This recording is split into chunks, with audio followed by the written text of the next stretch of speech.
Chapter 648. 2 months later. Inside a huge city that had always been in the flames of war, there were people coming and going on the streets. There were professionals of all races. Dark materials on sale. Grandmaster Demon's teeth, bones, claws, wings, all on sale at a very low price. Obsidian, 999 gold per set, sold in bulk. Obsidian the size of a fingernail? Someone gasped. You're selling obsidian residue, right? Only a ghost would buy it. Flame Demon Cub with legendary bloodline, sold for 100,000 gold. F***CK, using a flame demon to disguise as a flame demon, and even using a cloth to cover its head so that people can't see through it. Brother, you're not bad. But where did it get its legendary bloodline? Could it be the tag you hung on its neck? Xingfeng Xiaoya pointed at the chain little guy. The little flame demon struggled like a little monkey, but it couldn't escape the seller's palm. After the profiteer player was exposed, he didn't care at all. He just smiled and said, flame demons and flame demons look similar. You can recognize them, but there are people who can't. Cough, brother, I don't think you can sell this thing. How about I give you 3,000 gold, and you sell this flame demon cub to me? Really? Profiteer sucked in a breath of cold air. This little fire demon had been obtained from another player, and it had cost him a total of 1,000 gold coins. Yes, he had misjudged. This thing wasn't worth mentioning and had no value in raising it. It couldn't even be a pet. Even 100 gold was too much. But he had treated it as a flame demon at that time. Just tell me, are you selling it or not? If not, I'm leaving. Xingfeng Xiaoya curled his lips.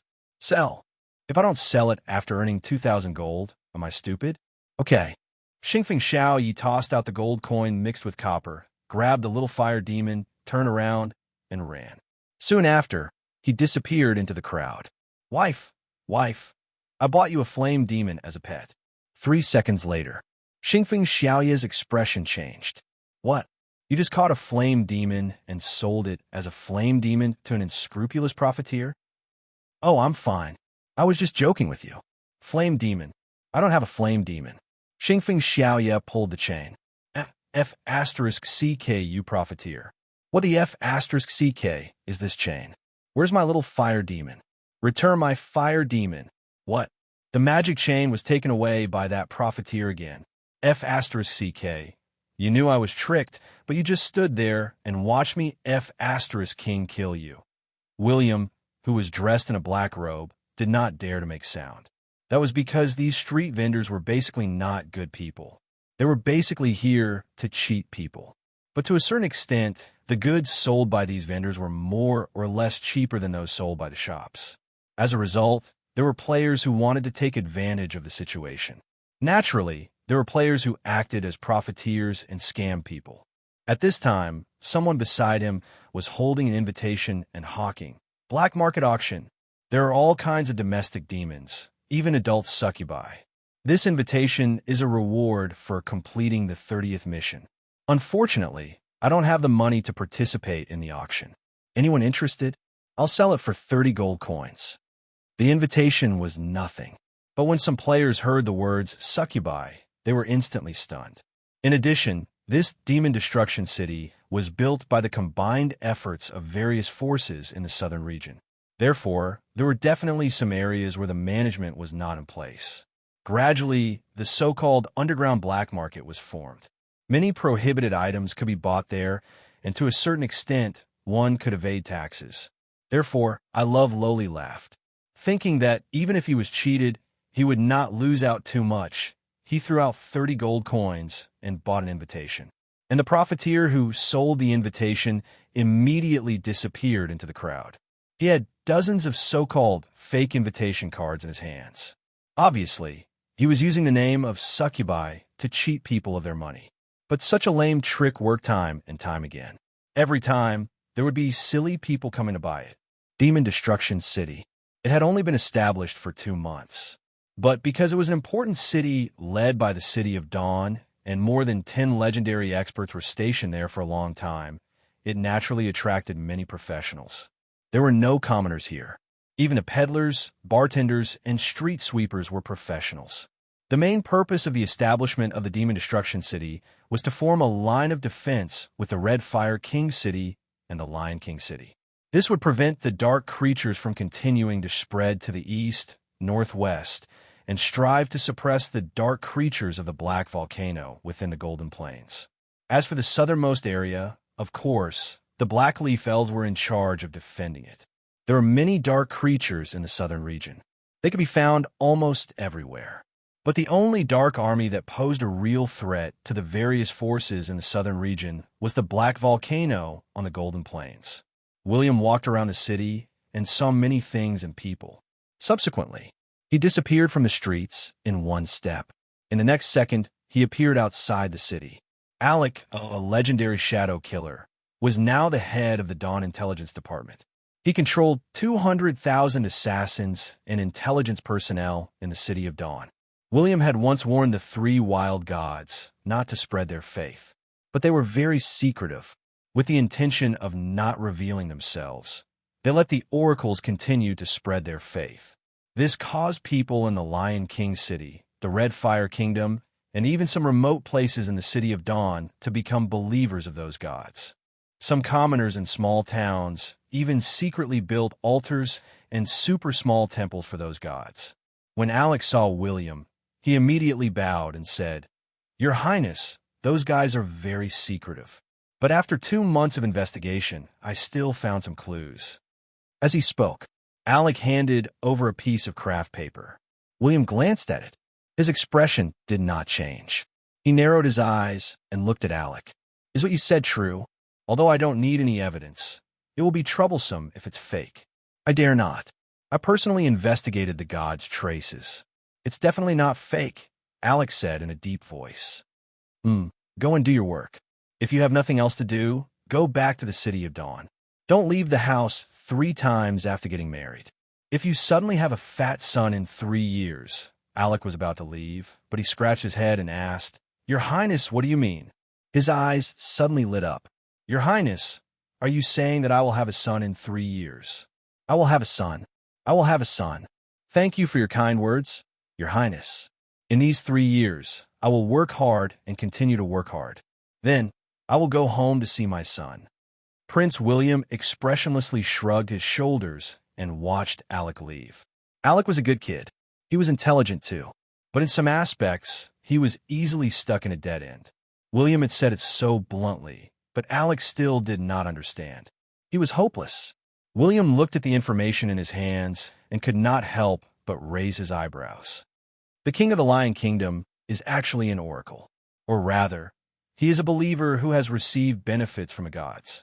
This news wasn't exposed in my previous life, but under certain circumstances, there are not many dark creatures in the Lion Kingdom. Then, it is highly possible that these 3 gods are hiding in the Lion Kingdom. After all, the Lion Kingdom has the most believers of the gods. William pondered for a while and made up his mind. "Forget it. I'll go to the Lion Kingdom to investigate first. There is too little information. It's not even qualified for the mission. There are no hints at all." The situation in the 7 continents was very complicated. Not only did the gods hide their identities and live in the human cities, but the Lords of Darkness also used secret skills to live in the human cities. Version 5.0 lasted for 10 years. If the war between the players was not counted, the rest was basically a war between the light and darkness. The missions of the players were basically to kill the dark creatures in certain towns and the devils who were causing trouble in the cities. And William, he also had a mission.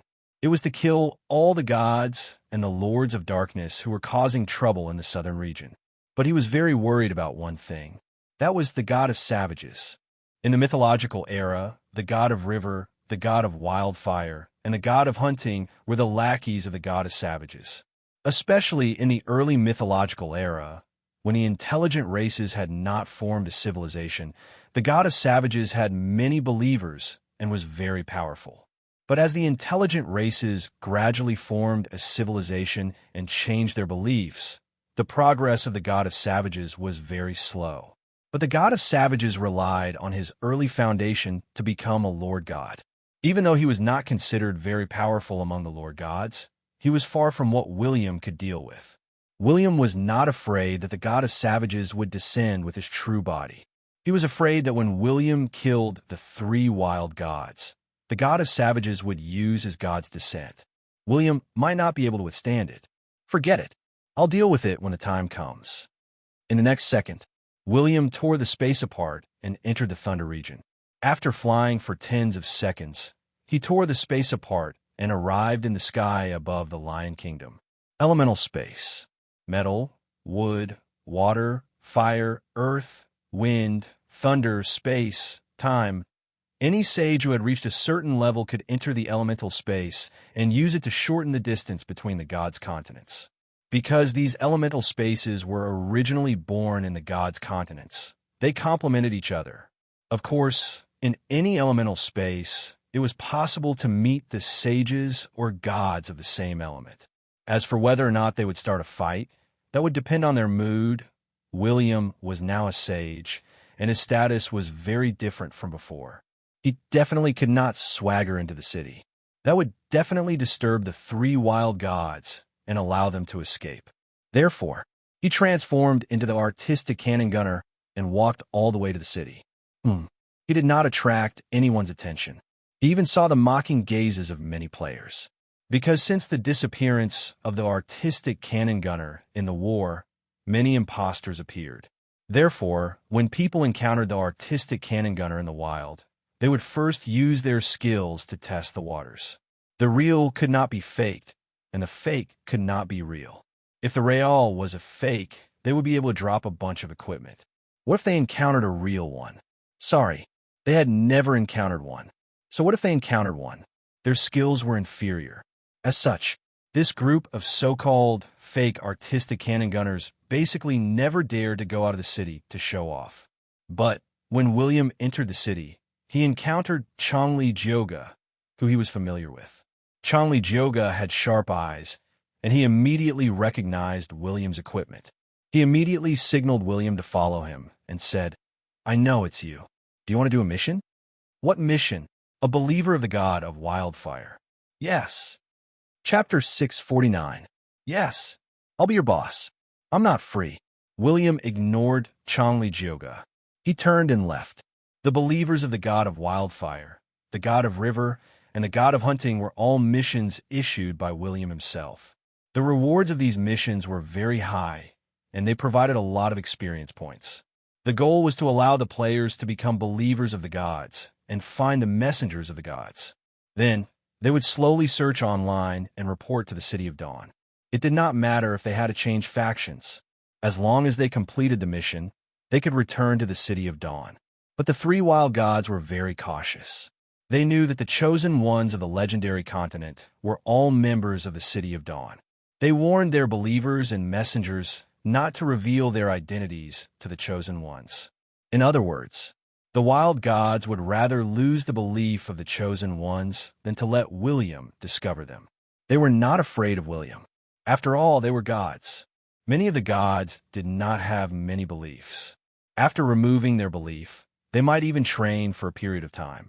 They might not be too weak, but they did not want to cause trouble. Even though they were gods, they were just pawns of the gods. Hence, the players could not become believers of the gods, and they had no way of finding out who the messengers were. Basically, no players could complete these three missions. When William glanced at Chongli Jioga, he knew that Chongli Jioga wanted to befriend him. For example, Chongli Jioga wanted to recruit him into the Glory Club. As for completing the mission, in his dreams, Chongli Jioga watched as the artistic cannon gunner left. He shrugged and said to his teammates, "Let's go. We players can't complete the mission of becoming a god's believer. The gods are too secretive. We don't even have the chance to become believers." The artistic cannon gunner probably knows this problem. "What are we going to do now?" Xiao Ayan raised her eyebrows. "We just accepted a hidden mission called the Lost Temple of Light. I don't know what happened to the Temple Knights. They seem to have become believers of the gods." "Oh, it seems to be the God of Light." The God of Light? That's the Lord of Light?" A player was stunned. He could not help but swallow his saliva.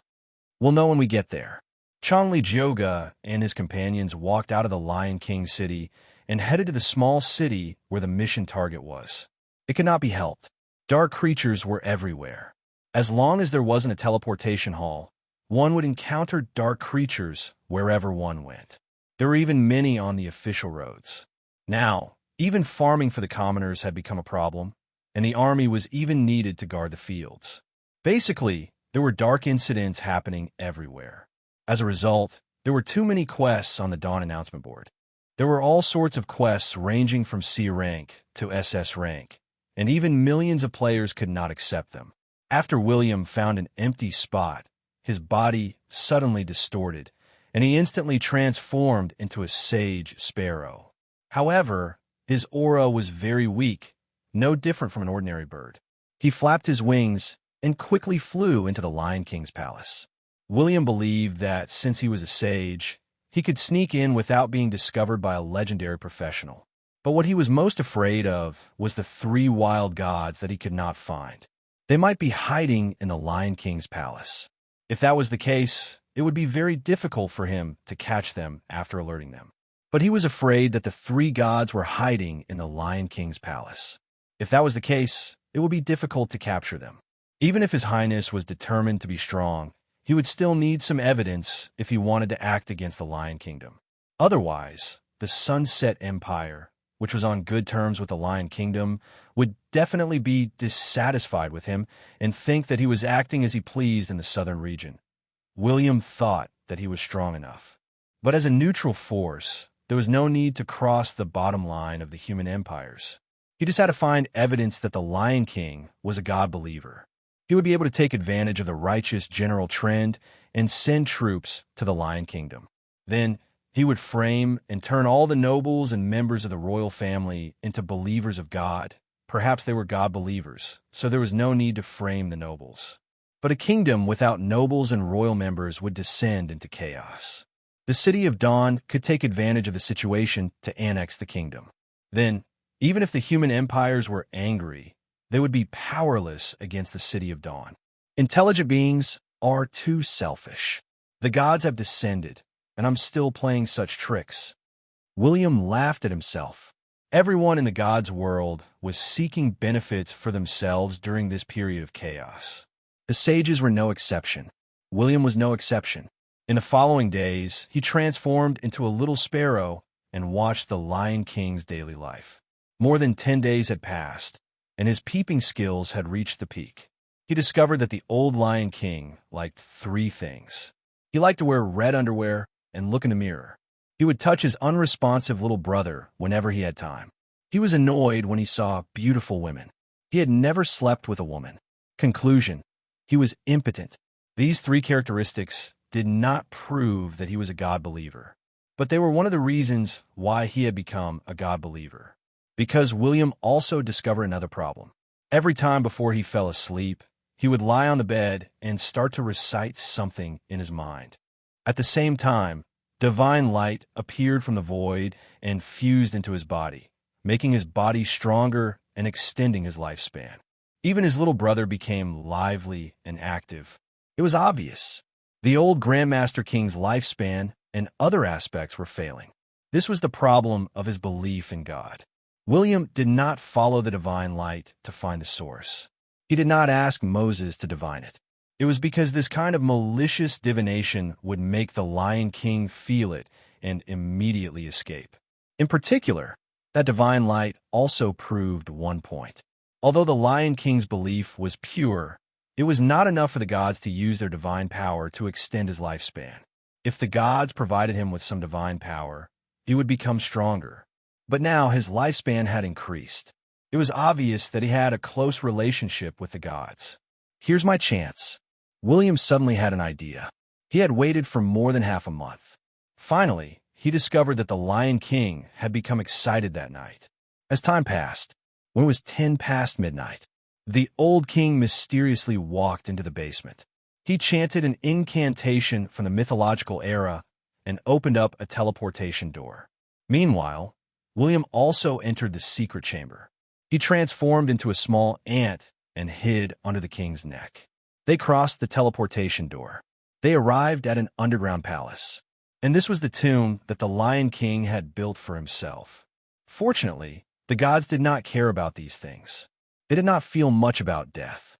At this moment, the old king saw his eldest son, who had become the god's messenger. He did not show a dignified expression. Instead, he bowed respectfully and said, "Greetings, Lord God's messenger." The first prince was young and promising. He had become an epic professional, but he did not like his father very much. However, the old king in front of him still needed to be alive. He had to slowly hand over some of the kingdom's trump cards to the first prince before he could die. So he quickly helped the old king to stand up straight. With a smile, he said, "Father, you and I don't have to do this in private. Our God has summoned you. Remember to lower your head. Don't look directly into our God's eyes." "Yes, yes, yes. Our God wants me to regain my manly demeanor? Yes, go quickly. If you delay any longer, our God will be impatient." The first prince said as he watched the old king, who was trembling with excitement, leave. Belief fascinated the gods. The gods' feedback would also poison the believers. For the older believers, the gods' feedback was enough to make them feel young and energetic. The gods wanted to secretly control the Lion Kingdom, so that the City of Dawn could not detect any problems. Hence, they could only use conventional methods to poison the old king's faith. After luring the king to hand over his military power and some trump cards to the first prince, they could drain the god's power and kill the Lion King. In fact, the Lion King was also very cautious. Even when facing the gods, he had many things to hide. Whenever the gods gave him feedback, the Lion King would hand over some things to the first prince. The old king knew that he did not have long to live. He also knew that after he handed over everything to his eldest son, he would die, but the older one was, the more they wanted to live. The Lord of the City of Dawn was too high and mighty. Back then, he did not have any relations with the Lord of the City of Dawn. Now, he wanted the Lord of the City of Dawn to help him extend his lifespan, but he did not know how to ask, or rather, it would be best for an old king to die. If he really dared to seek help from outsiders, such as the Lord of the City of Dawn, the Lion Kingdom might be invaded and annexed by him. Experts. They were often more selfish. This was especially so for experts who did not have a good relationship with the Lion King. They were always ready to annex everything. Many nobles would not agree to this. They might even kill the king who might betray the Lion Kingdom. But everything changed. The moment the first prince became the apostle of the gods, everything started to change. The old king walked into the palace step by step. He saw many believers of the gods who were drunk and dreaming in the corners.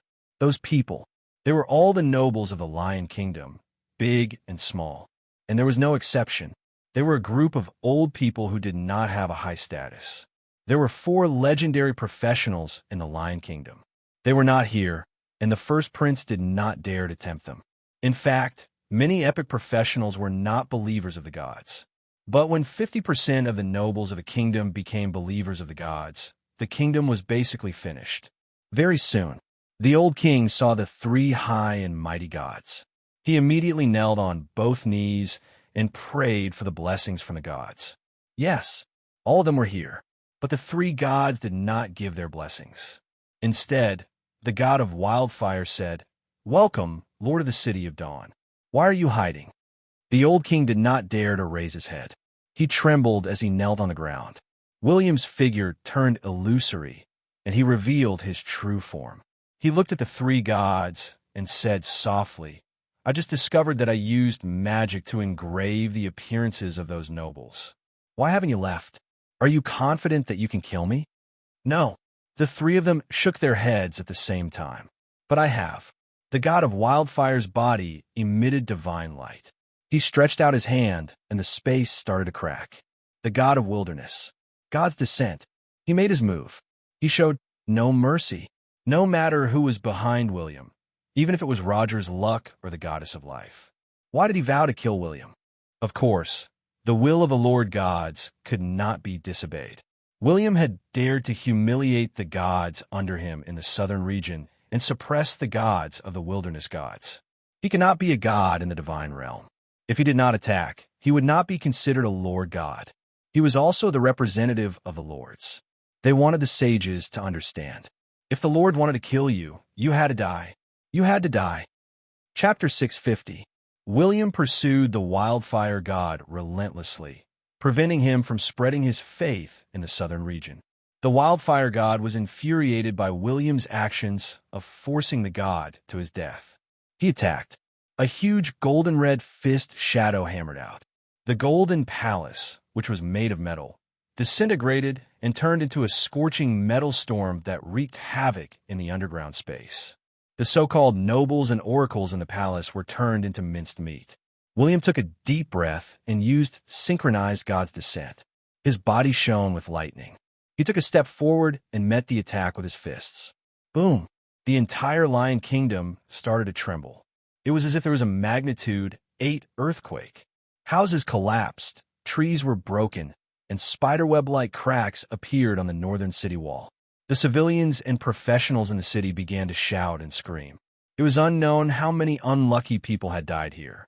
But the true legendary experts flew up into the sky and looked to the north in shock. That aura, it's a fight between sages. It feels more terrifying than sages, another legendary professional said as he swallowed his saliva. Pom, pom, pom, pom. Many legendary and epic experts narrowed their eyes. A figure surrounded by lightning suddenly appeared and smashed a hole in the northern city wall.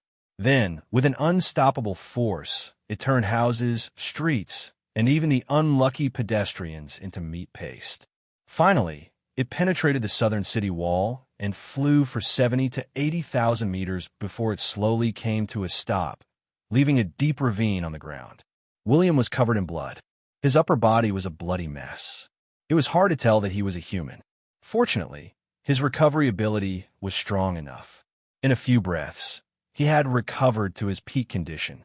But the royal forest of the Lion Kingdom was in chaos. A humanoid figure whose body was burning with flames and shining with golden light stood up. The aura of the wildfire god was too strong. The legendary and epic experts could not help but fall to the ground and take a deep breath. It was as if the wildfire god was warning them that the more powerful the professionals were, the more they could not withstand his aura. But it was not over. The wildfire god, who had been summoned by God, walked towards William. Golden ripples bloomed in the void. The golden ripples spread to a radius of tens of thousands of meters. Countless swords, weapons, equipment, and all kinds of metal objects flew into the sky. The same was true for players who had their equipment bound to their bodies. Immediately, many players shouted angrily, but there was nothing they could do about it. They could only watch as this big shot pummeled the prince. When the metal particles that filled the air approached the wildlands over God, they were rapidly melted by the scorching flames and poured over his body, forming a set of armor that was at the level of a divine artifact, while the rest of the metal formed a battle blade that was convenient for him. Countless people couldn't help but gasp when they saw this scene. All of the equipment and metals in the entire royal city had been taken away in an instant to create another set of god equipment. This kind of operation, they were definitely not saints or gods. They could not do it at all. This was a sovereign, a true sovereign. The wildlands over God did not attack the ordinary humans or professionals. Instead, he looked at William calmly and said, "Those who go against the gods shall be executed." Swoosh! The fiery red sword gleam flashed and appeared in front of William. The prince wielded his sword in his left hand and blocked the golden red sword energy. However, due to his lack of strength, he was pushed thousands of meters away by the sword energy. He crashed into small hills and cut off rivers.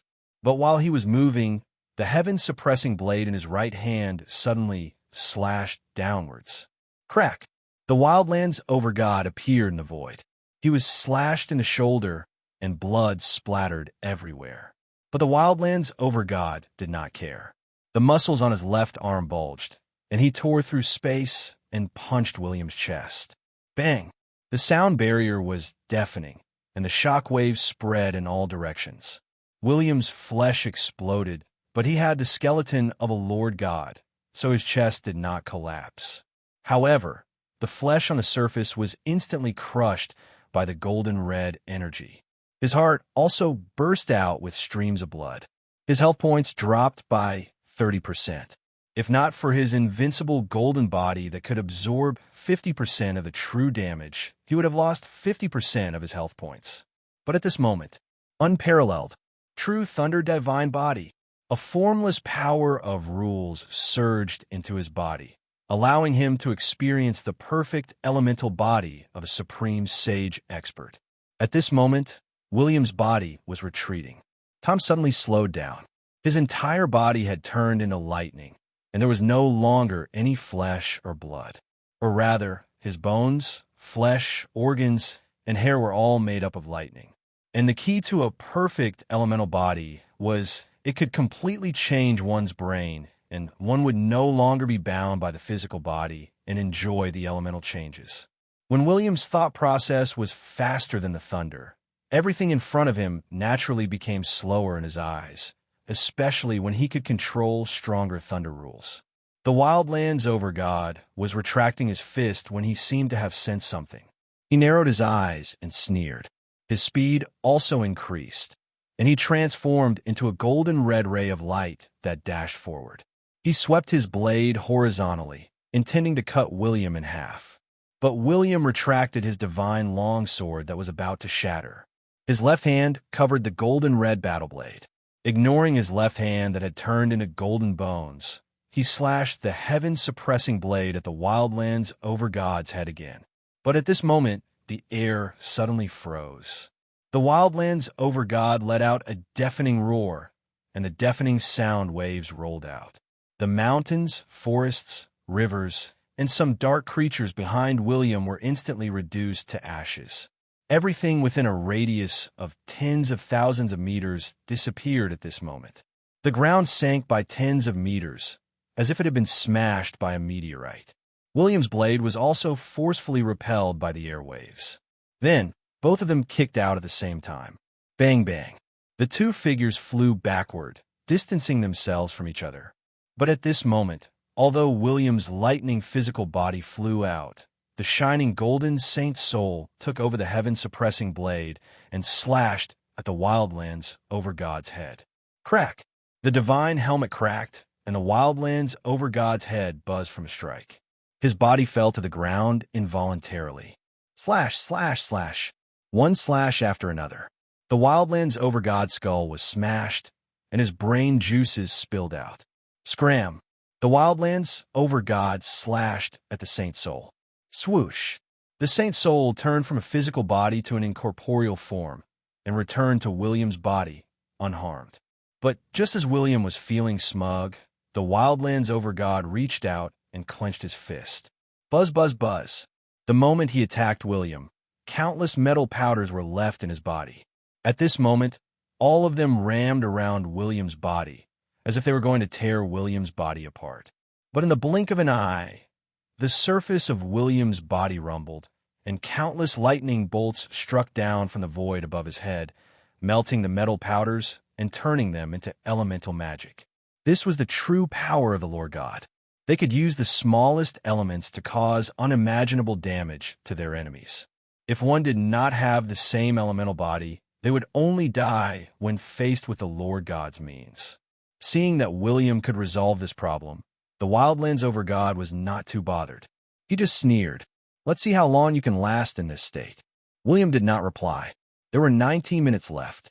After 19 minutes, his unparalleled and true thunder divine body would dissipate. But if he were to fight in these 19 minutes, it was a sure win. Without any hesitation, the prince charged at the Wildlands over God again. The two of them engaged in a bloody battle. As if to avoid tearing the ground apart and causing more damage, they involuntarily flew into the sky and even beyond the atmosphere. And the battle had just begun. It attracted the attention of many sages in the legendary continent. When they saw that William had a trace of a transcendental sage aura and was evenly matched with the Wildlands over God, they were instantly dumbfounded.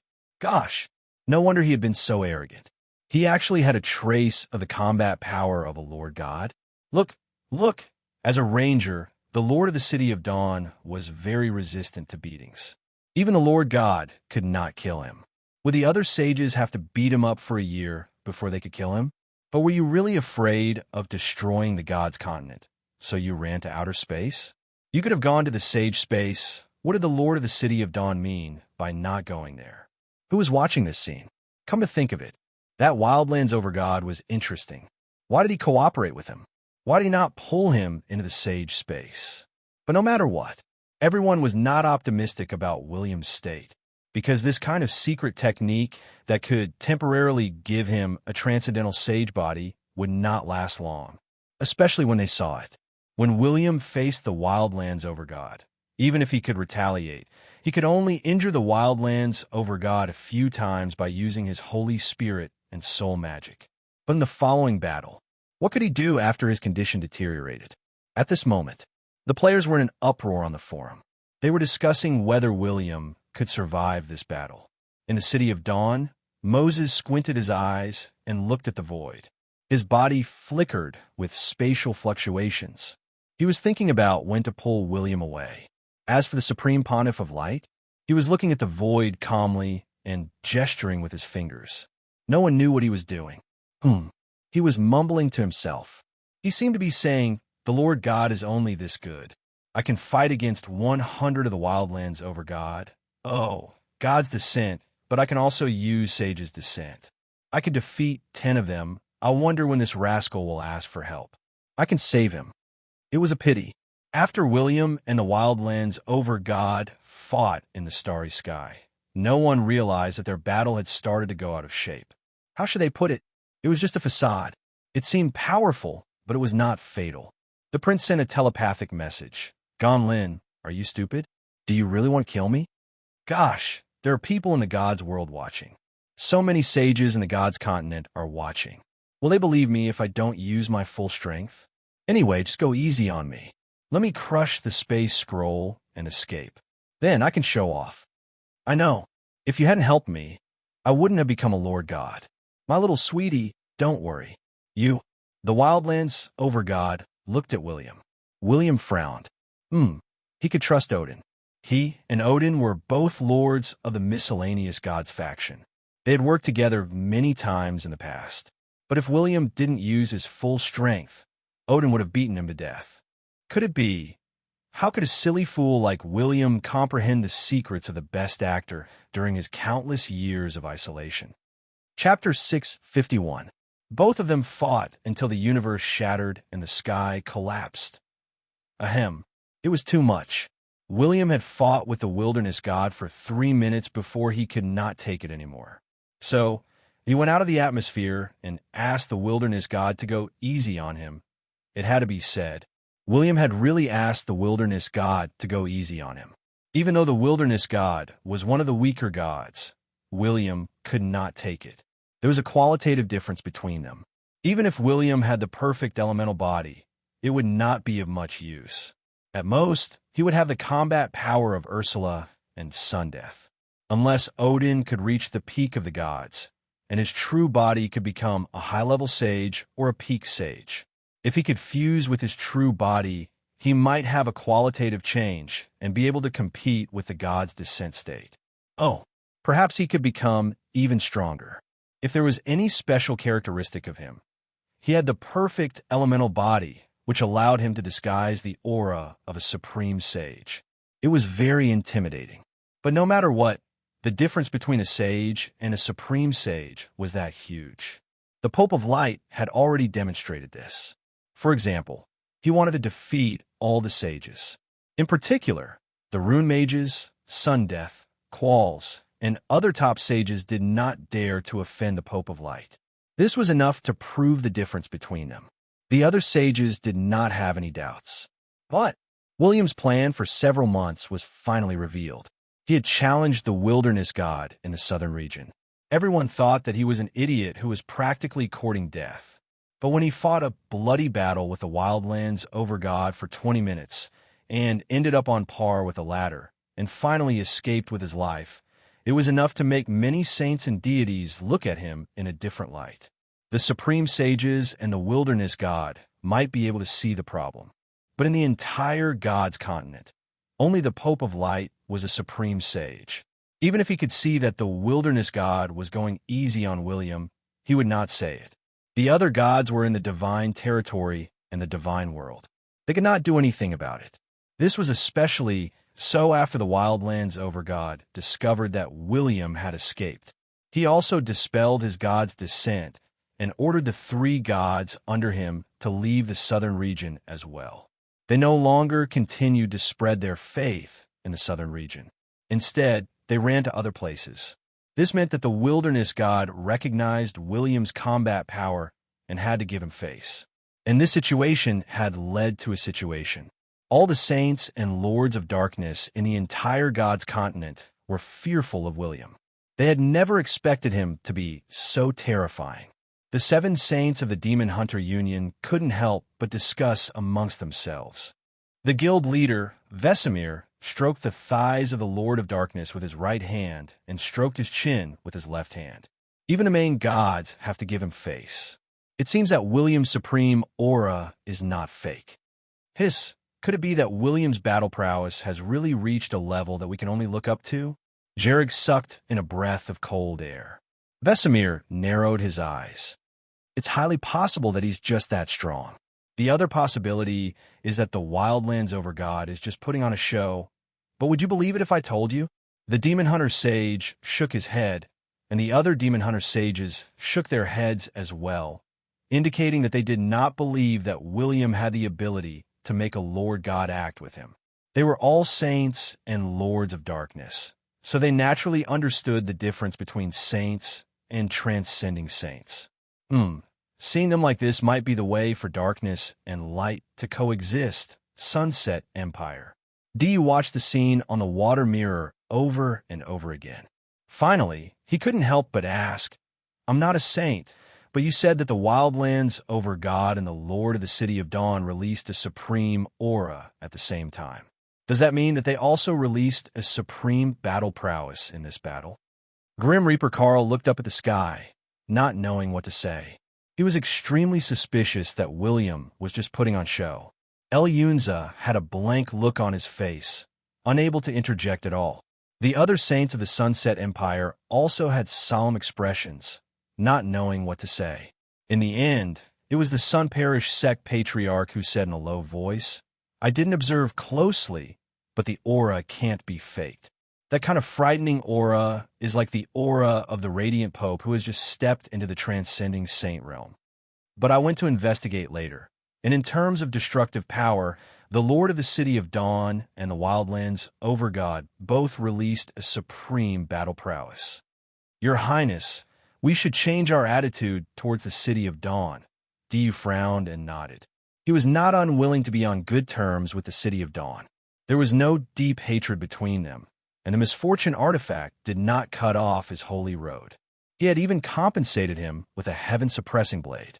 He could still use it now, and even the Overgod was bleeding. I want to use it too. But after thinking for a while, he asked another question. So you mean that the aura released by the two of them is similar to that of the Radiant Pope who has just stepped into the transcending saint realm? Sun Parish nodded. That's right.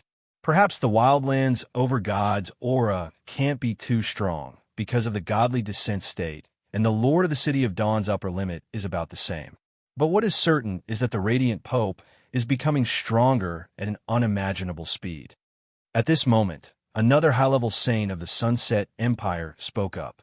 Your Highness, the Radiant Pope releases his aura every once in a while, warning us saints not to cause trouble. You can't imagine, but during the third wave of darkness invasion, the aura he released was so oppressive that all the saints and lords of darkness could not breathe. This is one of the reasons why there were not many holy wars. Diyu sat on the throne dejectedly. He did not know what to say. Suddenly, he looked at Sun Parish and asked again, Do you feel like you've stepped in the transcending saint realm? Sun Parish smiled and did not answer. But his confident smile shocked many of the saints and legendary experts present.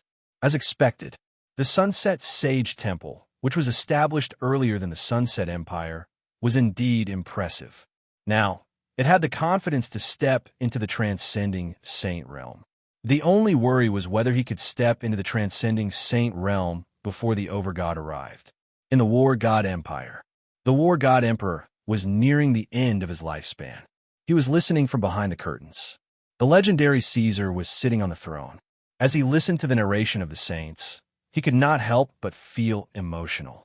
When he was at the Grandmaster and Epic level, he could advance at the same speed as William.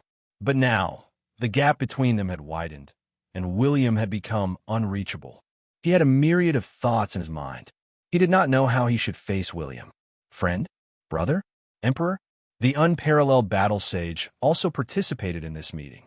After the saints had finished speaking, he said in a deep voice, "There's no need to doubt William's combat power. No matter how much you doubt him, he has power comparable to mine. As for the plot of the Supreme Pontiff of Light, you don't have to worry too much, because he seems overbearing and domineering, but he's really protecting all the races on the God's continent. You want to know how powerful he is? I want to say that even if all the overgods arrive, he still has the power to protect the continent. His confidence, his unparalleled confidence, even gives me a sense of security every time I see him. He's really too powerful." The unparalleled battle sage could say such a thing. Many saints and legendary experts were naturally extremely shocked. It had to be known, the Supreme Pontiff of Light was only a rising star. The unparalleled battle sage was one of the 12 saints of the human race, but he felt a sense of security in front of the Supreme Pontiff.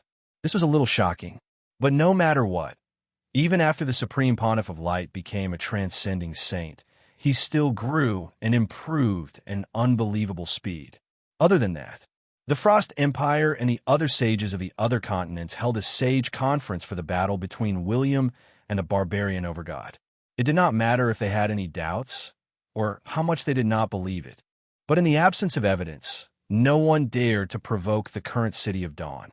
To a large extent, they even had to befriend the City of Dawn. And this was Prince William's goal.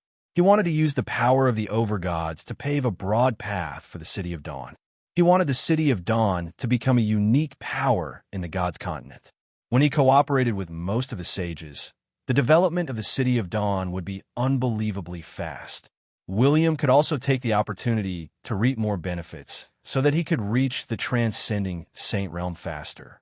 The most important thing was, as a sage, he also did not want the gods to plunge the continent into chaos. He was no longer a player. He was not looking forward to chaos and war. He also wanted the gods' world to be completely peaceful. He could not return home. The only thing he could do now was to make his home a little better. On the Players' Forum, various posts analyzing William's combat power were constantly being refreshed. Almost every moment, someone was analyzing the difference between a sage and a transcending saint. They were also analyzing why the other sages could not unleash the combat power of a transcending saint, except for Prince William. Lemon is not cute. It's the main character. He's the main character in all the versions. He definitely has the ability to fight beyond his realm. Prince William is actually quite trash. The main characters in other novels can fight beyond their realms, but he can only fight one realm, looking for the distant wind. Oh yes, have you heard that the City of Dawn is about to open a teleportation portal that connects to the top forces of the 7 continents? Capsizing immortal. Gosh, is this true? I guess Prince William's actions have caused the top forces of the other continents to start befriending him. Diao Si. I don't know if Prince William is powerful or not. Long live the Supreme Pontiff of Light. I've been studying the political strategy of the City of Dawn. I've opened a teleportation portal between the 7 continents and set up branches of the Dawn mercenary team in other continents. Haven't you realized that Prince William has discovered the benefits of being a group of players? I reckon he's going to the other continents to recruit players. Wait a minute. He's on the same side as the foreigners. Why does it feel strange? What if they really come to the legendary continent? It's not easy to attack them since they're on the same side. Who cares? We'll kill them first before reviving them. We'll wait for Prince William to punish them. The players were discussing a series of reforms and changes in the City of Dawn. William was invited by the Rune Mages to the Sacred Rune Land. Chapter 652. The Rune Continent was a continent that advocated truth and magic. The most fundamental reason was the Rune Mages. As the most powerful being on this continent, He had a huge impact on the mages and sorcerers of the entire continent through his understanding and application of magic runes. In particular, the Holy Land of Runes that he had created in the middle of the Second Era had nurtured generation after generation of magicians. They had also spread out to nurture even more magicians. As a result, the mages of the Rune continent, as long as they were a few generations older, were more or less related to the Holy Land of Runes. If the Runes' sacred land was in trouble, nearly 80% of the mages in the entire continent would probably head to the sacred land of Runes to add their own strength. Hence, William had to give face to the Rune mage's invitation. In particular, this brother of his would become a supreme expert who would step into the transcendent saint realm in the future. It could even be said, back then, because of Moses' personality, he had been severely injured by a martial sage. Since then, he had hidden himself from the world, which might have led to the loss of his deity position as an all-element lord. Rune mages, on the other hand, were likely to replace him as an all-elemental mage. But it was precisely because Rune mages had stepped into the supreme saint realm. This made the arrival of the god of magic rather awkward. This was because the Lord of Magic, who was a veteran main god, actually did not put too much pressure on the Rune mage. This was a little embarrassing. However, the reason why Rune mages could become all-elemental warlock gods and warlock saints was because of the Rune mages. Although he did not have the talent for all magic elements, he had mastered many magic elements through the method of disintegrating runes. His existence made bloodline and talent a thing of the past. Among the many students he taught, there were even some who became legendary grand mages because of the epic bloodline. This was an expert worthy of respect.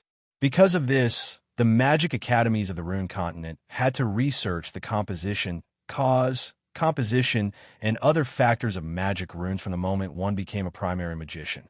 As for the magicians from the other continents, well, first, he would meditate and accumulate his mana points. Then, he would blindly learn a few things according to his mentor and the records in the magic books. No matter what kind of magic it was enough to obtain it first. As long as his proficiency was high enough, he wouldn't be afraid of fighting. As for researching runes and their composition, wasn't that something only geniuses could do?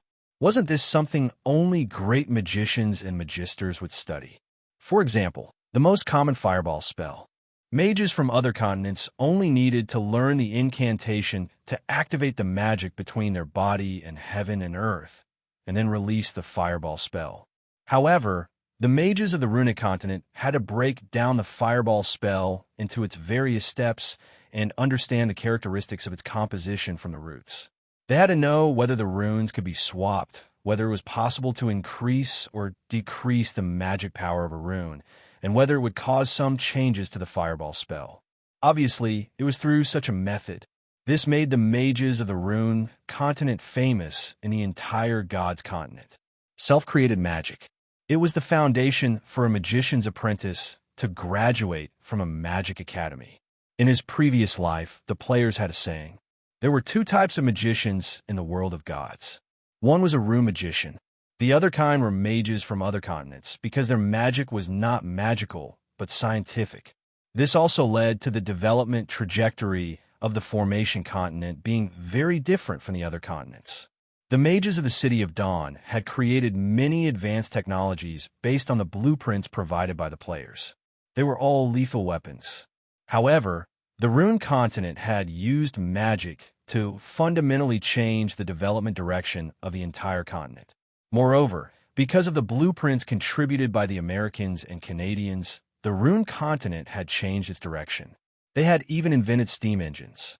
Even some forces that did not have enough magical crystals started to use steam engines.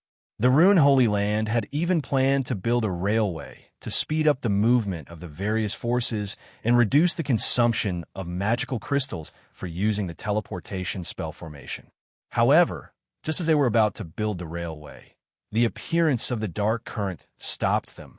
Of course, since the mages of the Rune continent were extremely powerful, they had a natural advantage in all aspects. As a result, the treatment of the battle energy professionals was equivalent to that of a stepmother. Although the number of battle energy professionals was higher than the number of mages, they were far less respected than the mages. This was because, on the runic continent, only those fellows who could not learn magic would learn battle aura. This was so infuriating that some battle aura saints were itching to fight, but they did not dare to say another word. They had no choice. They could not defeat the rune magicians. They could not abandon their forces and go to other continents to show off. At this moment, the rune Holy Land was very lively. The lord of the City of Dawn, who had fought the god of the wilderness and was undefeated, was now the second most powerful person in the god's continent. He had accepted the invitation of the rune magicians to visit. For a moment, many core mages and warlocks of the magic Holy Land had arrived at the sacred mountain, hoping to catch a glimpse of this legendary expert. Many amorous female mages were holding flowers in their hands. They could not wait to block the teleportation hall to catch a glimpse of the most handsome man in the god's continent. William had something to say. Many male mages also wanted to say something. They were so angry that they gritted their teeth. They wanted to grab William's collar and give him a good beating. But that was the truth. Compared to his combat power, his appearance was what people paid more attention to. It cannot be helped. This was because during the All Saints Conference, his stunning looks had caused countless male saints to be extremely jealous. In addition, some female saints were still thinking about his looks and would leak some information from time to time. As a result, all the professionals in the 7 continents believed that the Lord of the City of Dawn was the most handsome man in the God's continent. Other than the NPCs, there were many players on the Sacred Mountain of Runes. They gathered here and looked around at the teleportation hall. They seemed to be looking forward to the arrival of the Lord of the City of Dawn. Antonio Ironpillar had become a core member of the Rune Holy Land, so he naturally had his outstanding qualities. He suddenly said, "The Lord of the City of Dawn wants to build branches in other continents, but he has not done so yet. I feel that the leader has invited a wolf into the house by inviting him over." Leader was a general term used by the Americans and the players in their homeland to refer to the rune magicians. Jessica Xiangxiu pouted. "The leader is the master of the rune continent. I've seen the Lord of the City of Dawn in person.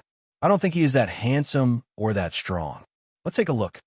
But at this moment, swoosh, a ray of white light flashed.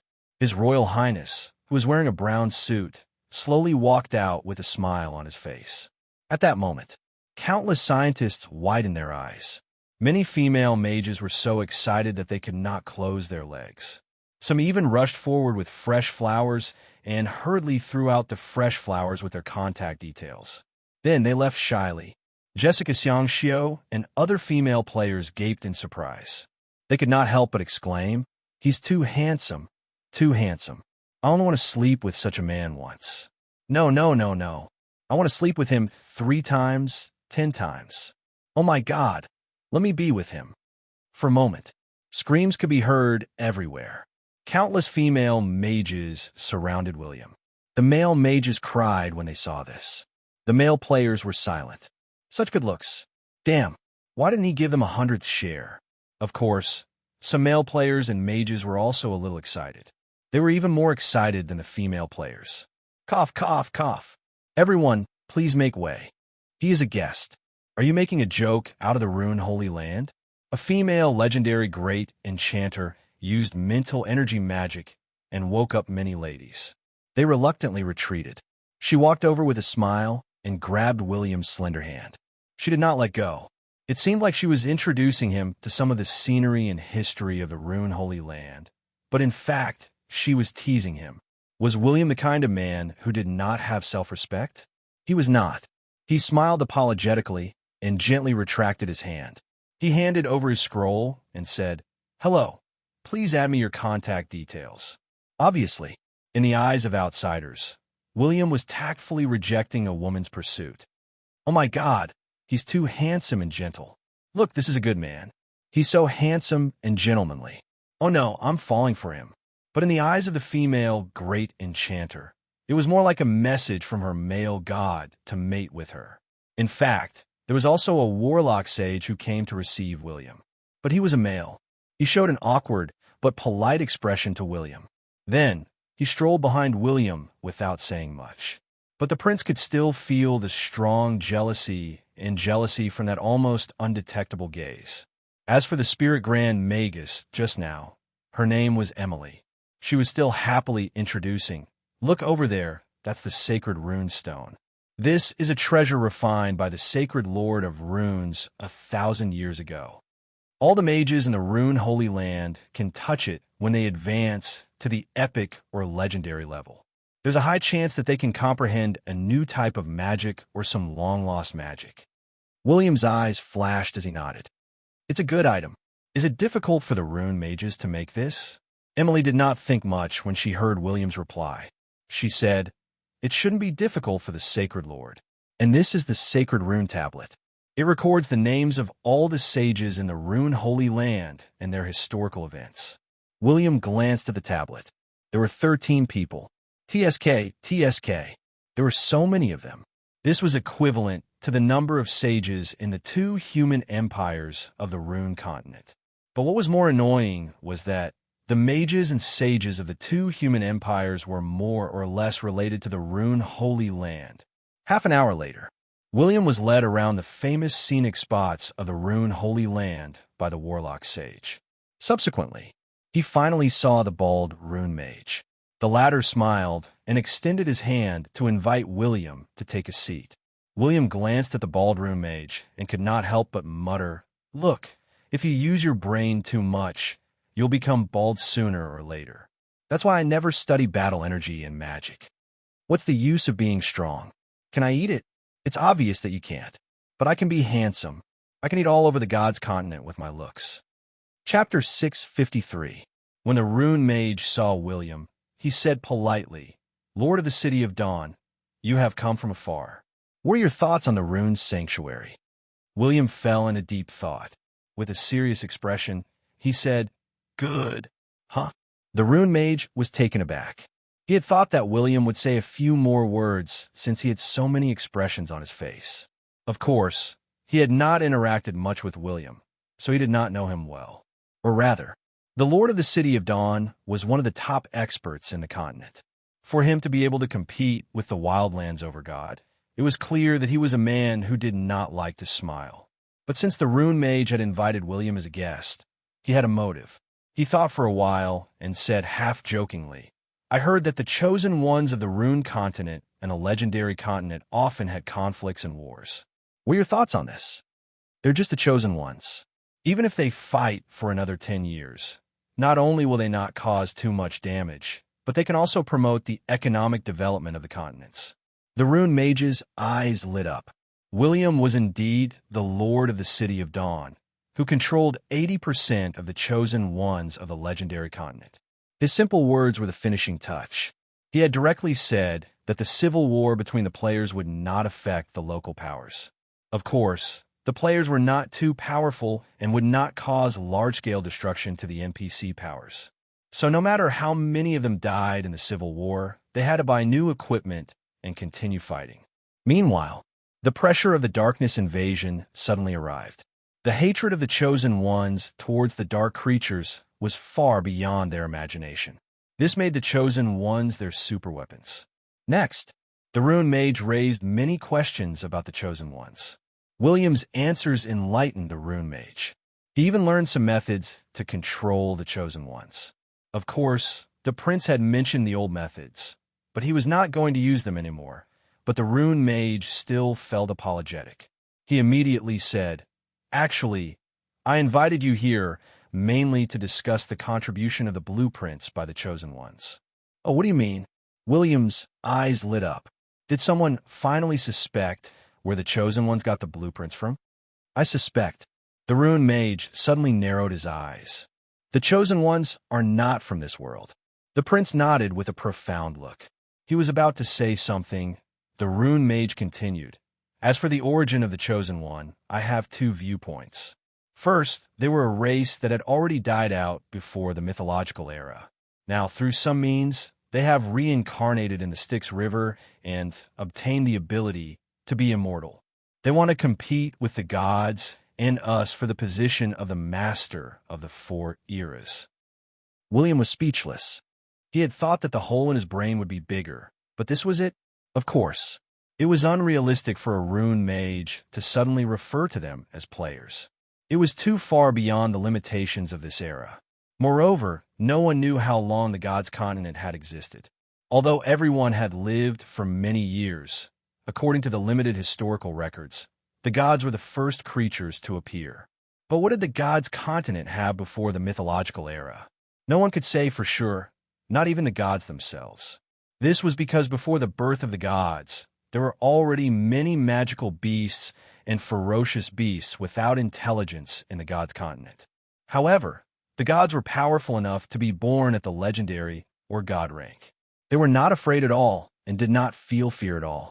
This was why they called themselves gods. If it was the saint from other continents, these people who did not pursue the truth would definitely think that before the mythological era, there was definitely chaos, and then there was some kind of situation like nothingness.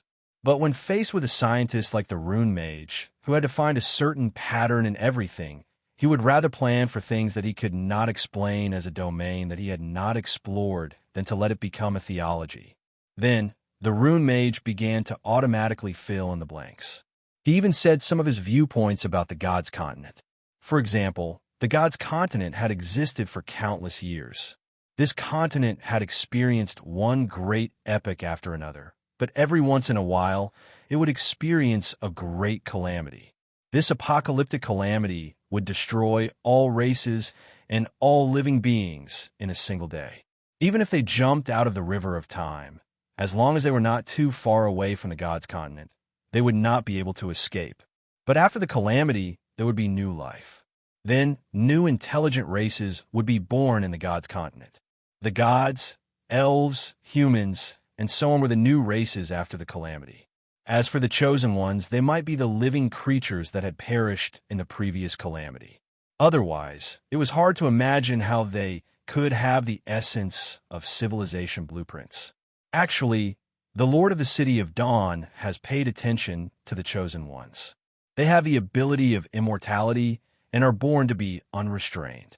They are not afraid of experts, gods, and dark creatures. Their only fear is that they will drop their equipment upon death, and their power will be reduced. Hence, they are unwilling to provoke them. Otherwise, the rune mage paused and suddenly said in a deep voice, "This group of chosen ones could be the calamity that we will face, because we do not know to what extent the chosen ones can grow. If they become sages and have the ability to be immortal, they will definitely cause unimaginable destruction to us. In this situation, I believe that the consciousness of the gods' continent is self-repairing." William crossed his arms and listened attentively, but his mind was a little confused. The rune mage was good. It was a waste of his talent that he did not write night novels. "Oh, right. I heard that the Pope of Light likes to read novels.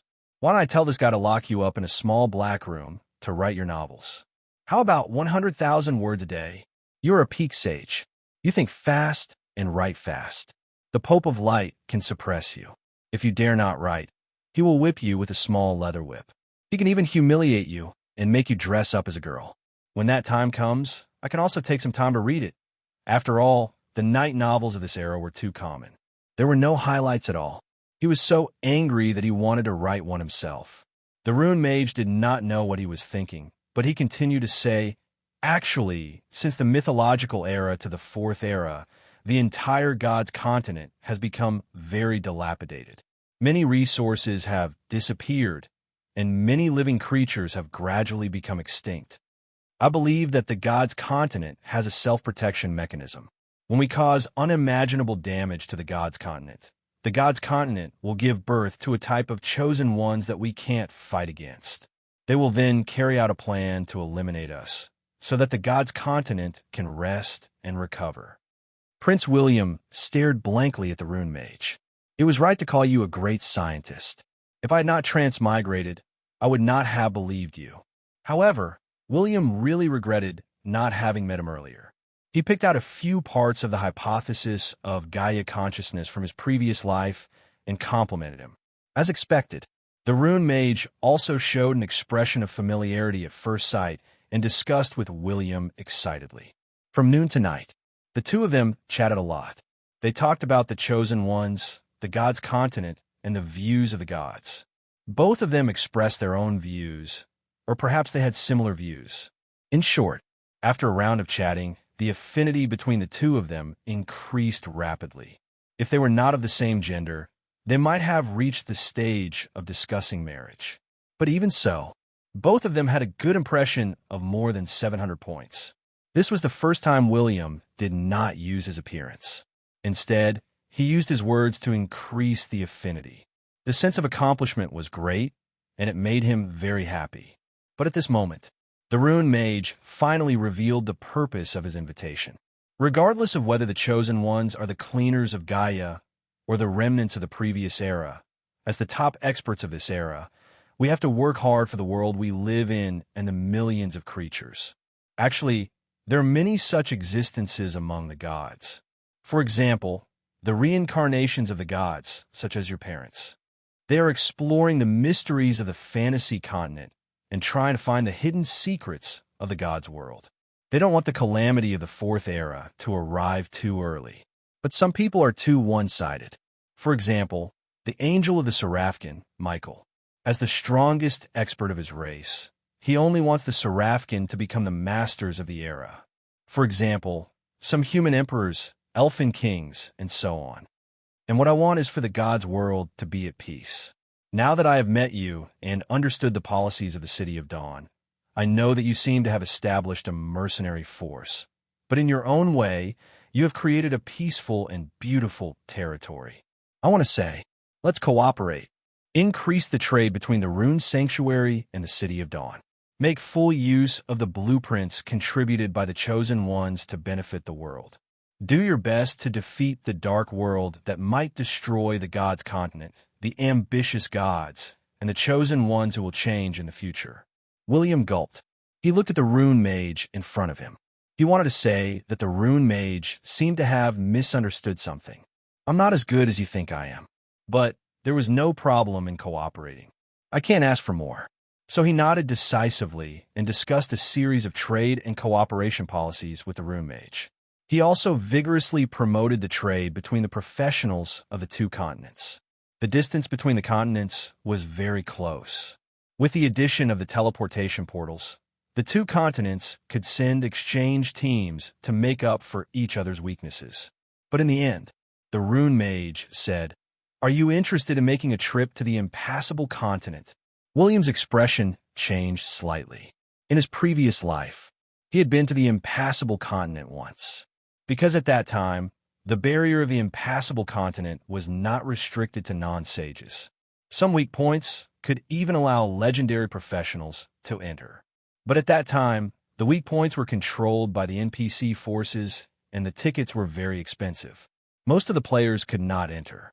William could not help but ask, "What do you know about the impassable continent?" The Rune Mage smiled mysteriously. "I think that the impassable continent and the fantasy continent have the opportunity to break through to the supreme sage or even higher realms. More importantly, some gods who did not descend to the mortal world actually went to the two continents." William fell into deep thought, but after a long time, he nodded. "Go." Chapter 654. It was not easy to leave the impassable continent. Both of them were powerful experts, so they had to make many arrangements before they left. After all, no one knew how long they would be gone. William had just arrived at the Rune continent, so he had many things to do. He was not in a hurry. Hence, William realized that he had a good relationship with the Rune Mage. William finally revealed his sinister side. He asked for a sacred rune stone, saying that he wanted to show it to the mages of the legendary continent. The Rune Mage did not feel that it was too much to ask for such a shameless request. He said that he would make a stone in 3 days. It was free of charge, just one sentence. This old friend was unbelievably generous. He gave away a sacred-level treasure just like that. 2 words. Particular. This made William emotional. If not for the fact that his affinity was not fake, he would have thought that this old man wanted to do something to him. The next morning, when William walked out of the door, a legendary professional was waiting at the door to receive him. When William saw this person, his eyes lit up. The latter seemed to be smiling, but a trace of helplessness and reluctance flashed in his eyes. That was right. This young enchanter was a taboo magic master. He was secretly a purple armor in the godly slaying temple. On the surface, he was a rune mage apprentice and a high-level core member of the rune sanctuary. It seemed that the taboo magic master only had the ability to seal the equipment of other professionals. If he fought outside, it would be difficult to hide his identity. However, on the surface, his identity had always been using forbidden skills to seal other people's skills. No matter if it was magic or battle energy skills, he could seal them so that others could not use them. That was the key reason why he was called a taboo magic master. As for the exposure of his identity, it was because he had participated in the gods' war as a Purple Armor One. However, he did not expect that he would still not be able to defeat the deity even after his equipment was sealed. When he was on the verge of death, he finally used the forbidden skill of his identity to directly seal the deity's skills. And from then on, although the taboo magic master killed the descended god, he was removed from the rune sanctuary and became an executioner of the godly slaying temple. However, it was a little interesting. When the Lord of Magic descended to the mortal world to deal with the rune mages, the taboo magic master, who had reached the sage realm, went to help. This kind of relationship was a little thought-provoking. William's eyes lit up. He looked in one direction and suddenly felt that there was something wrong with that great scientist. God, slaying temple, holy land of runes? Could it be that there was some kind of relationship between them? Still, the legendary scarab was a rune mage? In fact, this was not impossible. The rune mage was at the peak of his career. No one knew when he started cultivating, and no one knew why he had such a thorough understanding of magic. However, there was too little information about Scarab One. William did not know whether Scarab was a battle sage or a warlock sage. If he had the chance, he would ask Annie's grandfather. "Hello, you can call me Lin Ku. I wonder if the Lord of the City of Dawn would like to have breakfast or continue to stroll around the rune sacred land. I will accompany you today." The taboo master saw that he was silent for a long time, as if he wanted to find a woman to accompany him. He said in annoyance, hoping that he could replace him as soon as possible so that both of them would not find each other pleasing to the eye. True enough, the rumors were true. The Lord of the City of Dawn would not be happy without a woman. But how could William let him go? He immediately patted his shoulder affectionately and greeted him. Crack! His bone was fractured. The taboo master's face twitched, and he was in so much pain that his face turned green. If not for the fact that he could not defeat William, he would have attacked him. William hurriedly explained, "Tisk, I'm sorry. A few days ago, I fought with the god of the wilderness. My combat power increased too much, and I couldn't control my strength." Lin Ku, are you all right? Do you want to treat your injuries? After all, the bodies of magical professionals are too fragile. I'm fine. The taboo master gritted his teeth and persevered. As a great enchanter, even if his recovery ability was not as good, it would not be by much. It was just a fractured bone. If he was replaced because of this, it would be embarrassing. But William did not give up and insisted on treating his injury. He disregarded the taboo master's obstruction and wanted to help him recover. William grabbed the taboo master's arm and pushed him upwards. Gotcha! The taboo master's face twitched again. He was so angry that his teeth chattered as he retreated. He pointed at William for a long time before saying, "Lord of the City of Dawn, please behave yourself. Don't get too close to me. You can't control your strength. Especially since my bone is fractured, not dislocated." Sorry. William helplessly shrugged his shoulders and revealed a thoughtful expression. It was as if he was recalling something that caused him to lose his composure. Next, Lin Ku accompanied William and continued to stroll around the rune sanctuary. They stopped at places with many people along the way. The taboo master did not know what William meant, but when he saw the excited expressions of his fellow apprentices, he felt that the Lord of the City of Dawn was up to no good. William did not know what he was thinking. Otherwise, he would have said that the taboo master had guessed correctly. William was in the taboo master's territory. He was going to make a good impression on the taboo master. When the time came, there would definitely be girls who would come to him voluntarily. There was a saying that went very well. He had the face to travel around the world and wait for girls to come to him. There were so many female mages in the rune sanctuary. If he did not make a good impression on them, it would be a waste of his looks. After all, even if the old rune mage was strong and had a thorough understanding of magic, in the eyes of some female mages, he was not as attractive as the taboo master. Let me tell you something. Impossible. If magic was so fun, the goddess of magic would definitely not be fine. Hence, William spent the next 3 days frantically making a good impression on the mages in the rune sanctuary. In the afternoon, he went to the human empires and the other powers. As a saint with heaven-defying looks, if he were to become a diplomat, he would be able to enjoy unimaginable treatment and discounts. In just 3 days, the City of Dawn had reached trade agreements with 2 human empires, 2 elven kingdoms, 1 winged kingdom, and 1 dwarf empire. It had also divided the sea area with the coastal Shungsong Empire. No matter how the players fought, they would try their best not to start a war over some resource islands. Otherwise, if a war broke out, no matter who won or lost, it would not look good on them. Other than that, the most important thing was the location of the Dawn mercenary team. The prince waved his hand. First, he would build 30 cities for the humans, winged race, elves, and dwarves. Then, he would send 30 epic professions and a legendary expert to guard them.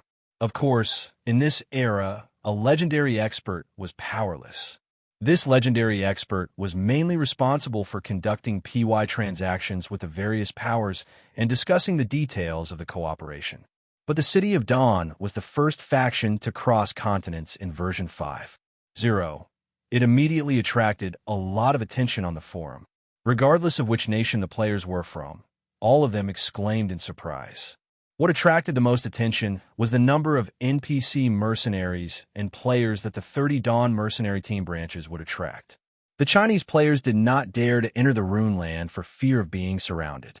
They went to the Rune Forum to watch the live broadcast.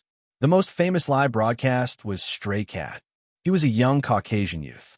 He squatted on the roof opposite the Dawn mercenary team branch and said with an exaggerated expression and tone, F*CK. F*CK. Look at these traitors. The Dawn mercenary team branch has not opened, but they are already queuing up. Those who don't know would think that the Huawei X300 is on sale. It's open. The*M. These guys are like a group of babies crying piteously for food. They rushed in. Oh, H*T. They bumped into an advanced Grandmaster professional from the City of Dawn. It seems that the explosive power of hundreds of advanced players is not something that a Grandmaster NPC can withstand. But all of you must be curious. Why is this happening? Why is the City of Dawn so attractive? The comments in the live broadcast were filled with many question marks. Many foreigners did not know about the benefits of the City of Dawn. Stray Cat sat on the roof and took out a crumpled piece of craft paper. He said in a sour tone, the core members of the City of Dawn will be given wives. What the F*CK? Is this the benefit of the City of Dawn? SH*T. This is the first time I've heard of such benefits. I want to go too. I suddenly feel that the City of Dawn is heaven. Is the Lord of the City of Dawn God? I'm not convinced by the Lady Boxer. No, I'm convinced by the Lady Boxer. If the prince appears every day, he can do whatever he wants to me. That's not the only benefit, but I'm concerned about something else. Let's take a look at the other benefits. Hence, the benefits of the large wheel and small wheel, which were unique to the City of Dawn, appeared. The God of War ranking list appeared in the 23 cities of the City of Dawn. Among them, the 23 gladiator arenas were places for the players to fight on the God of War ranking list. There would be a small season every month and a large season every 4 months.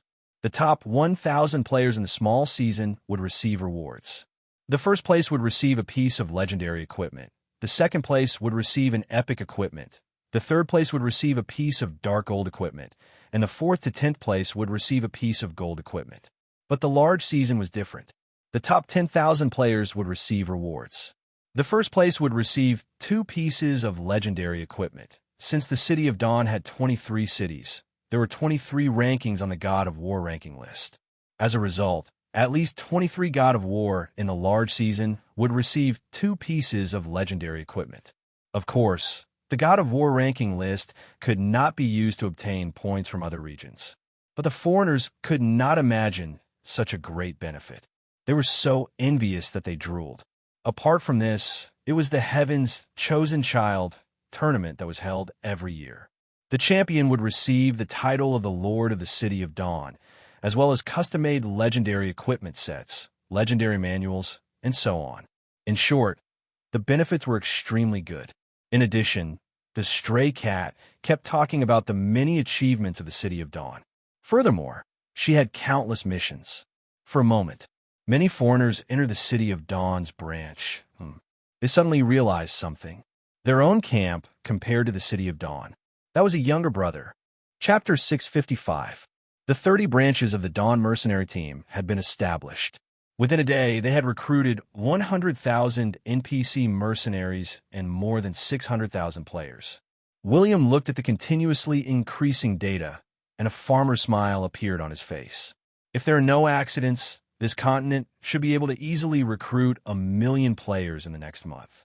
In addition to the establishment of mercenary branches on the other continents, the 6 continents should be able to provide me with at least 4 to 5 million new blood. William stroked his chin. He had made a killing. In particular, the constantly changing experience points on the attribute panel was enough to show how much this group of new blood would benefit him. William's methods of collecting experience points were very limited. There were 3 ways: to exchange for skills, to exchange for crystal instance dungeon tickets, or to accept missions. Other than these, there were no other ways.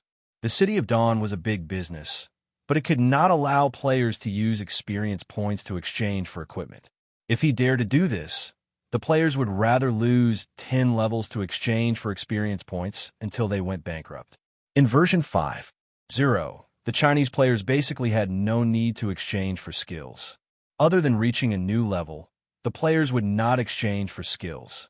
The Crystal Instance dungeon tickets were a sustainable way of development. But now, there were too many missions in the City of Dawn. There were all kinds of ways to obtain equipment. There was no need for players to grind instance dungeons. Currently, only the Fire Dragon, Giant Frost Dragon, and Black Dragon instance dungeons were attractive. The players could not be bothered to go to the other instance dungeons. Other than that, the players had to pay a certain amount of experience points every time they accepted a mission. But the Chinese players had been fleeced too many times. Now their growth was slow. Every time they fleeced, it would take a long time for them to recover. Now that they had this group of sheep, they were not stingy with their experience points and gold coins. Just in terms of exchanging for skills, they frantically threw out experience points. They exchanged for skills from the beginner to the advanced. Of course, some of the better core skills required a certain amount of contribution points. This caused this group of players to crazily complete missions to earn contribution points. Otherwise, rich people would give them free money. They had to earn a lot of contribution points. Hence, in the short span of half a month, William soared by 10 levels and officially reached level 300. This was the so-called intermediate sage level. The sage level was 270, and the supreme sage level was 360. At level 270, it was the beginner sage level. At level 300, it was the intermediate sage level. Level 330 was the high level of the sage realm. As for the so-called peak of the sage realm, it was naturally level 359. It was only a step away from transcending the sage realm, but it was like the distance between heaven and earth. Moreover, why were the saint realms divided into different grades, and why were the disparities so great? That was every 30 levels. All attributes will be increased by 10%. He was right. When William had just stepped into the sage state, his basic attributes had increased from 110% to 130%. This was the reward for stepping into the sage realm and the initial level of the sage realm. However, every time he reached level 30, his basic attributes would increase by another 10%. Currently, all of his attributes had been increased to 140%. There was no other way. He was that strong. They had thousands of points of all attributes at their level. So, every 10% increase in all attributes was enough to create an exaggerated disparity between the early, middle, and high-level Sage Realm experts. Moreover, every Sage expert had a body transformation skill. So, this had resulted in a crushing difference in attributes. Unless some sages had William's peerless skills, it would be difficult for a beginner sage to fight against a middle sage. In particular, William had Odin's doppelganger. When he was in the state of God's descent, he could enjoy Odin's comprehensive bonuses, including attributes, attack, defense, talents, and so on. However, there was something that had to be mentioned. When other legendary, sages, and even the god of wildfire received God's descent, there would be some adverse effects. The lower the ability, the more serious the injury. Powerful sages and gods could only receive God's descent from existences of the main god level. Those of the same level could not do it. But when gods and sages received God's descent, they would also suffer some kind of internal injury, depletion of potential, and so on. For example, after the god of wildfire received God's descent from a main god of the wilderness, his head was smashed by William. Now, he was completely weak. However, in the entire God's world, only William did not suffer from any side effects. He could receive God's descent whenever he wanted. Even if it was done by Odin of the same level, it did not matter. Because both of them used the same origin, this was his innate advantage.